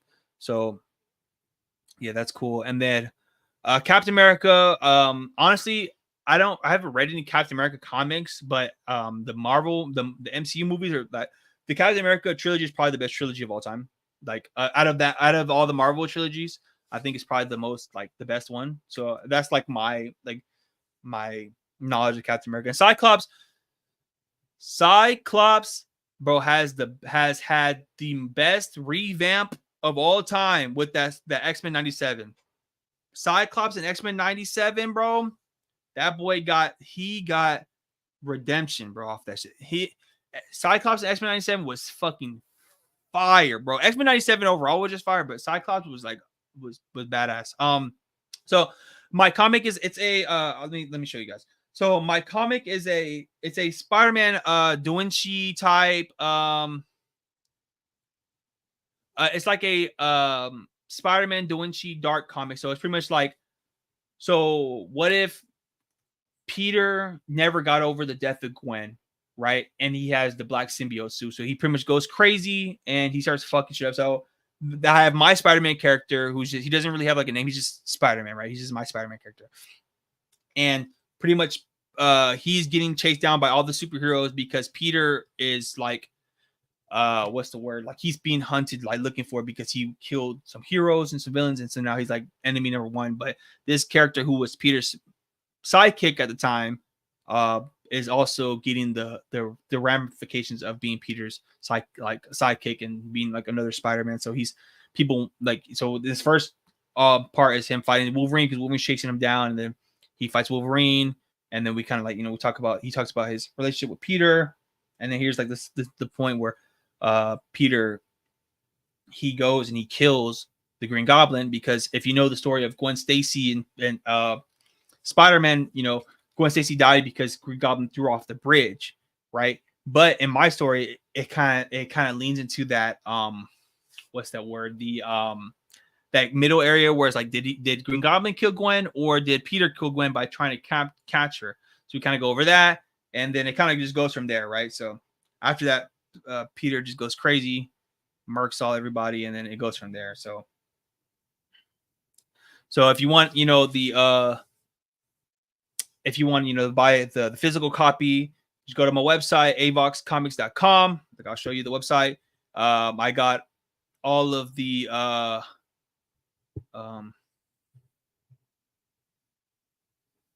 no, he doesn't get hit by his own goal either, which is funny because I didn't know that. And like, so they did a famsicle reprint of Green Goblin and that whole story arc I was just talking about, and I didn't realize he got hit also in the comic book too. I thought it was just in the movie, but he actually got hit in the comic. So, but yeah, if you go to my website, I have a digital copy, the full one I just showed y'all real quick, the full issue, $5 digital copy.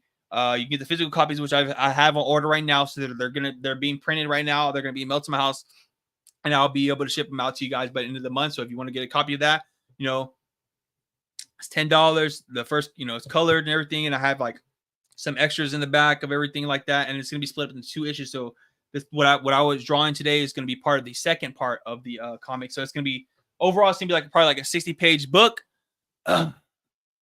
but like it's gonna be split into 2, and then I'm gonna do like a deluxe with all 60 pages in it.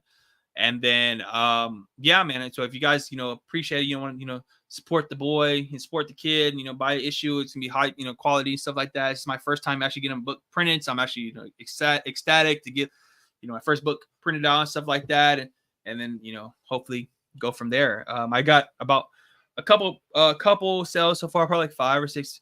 Yeah, I'll sign them, everything, bro. I'm gonna sign them. I'm probably gonna put these stickers in them that I have. I've been, you know, I have a bunch of these stickers, these Shonen Jump Base stickers. So yeah, if you want to get a copy, bro, I would appreciate it. I'll sign it, everything, but you know, the whole 9 yards. So you know, I don't know if it's in the links right now. I think it is in there. So yeah, if you go to links, you know, copy issue if you can, you know, if you want, if you have the means to, and I will be shipping them out probably into July, and you'll be getting your books by like early August. So, yep. I appreciate everybody who's been in the stream. Shout out to you, Ronnie. Shout out to you, Dark Doritos, Near. Shout out to you, bro. You've showed up to multiple streams. Like I said, if old boy that we was talking about earlier does my little diss video today, I will surely be on stream tomorrow night, doing my little rebuttal, doing my 2-step with him. And then that'll be the last I talk about Koffee.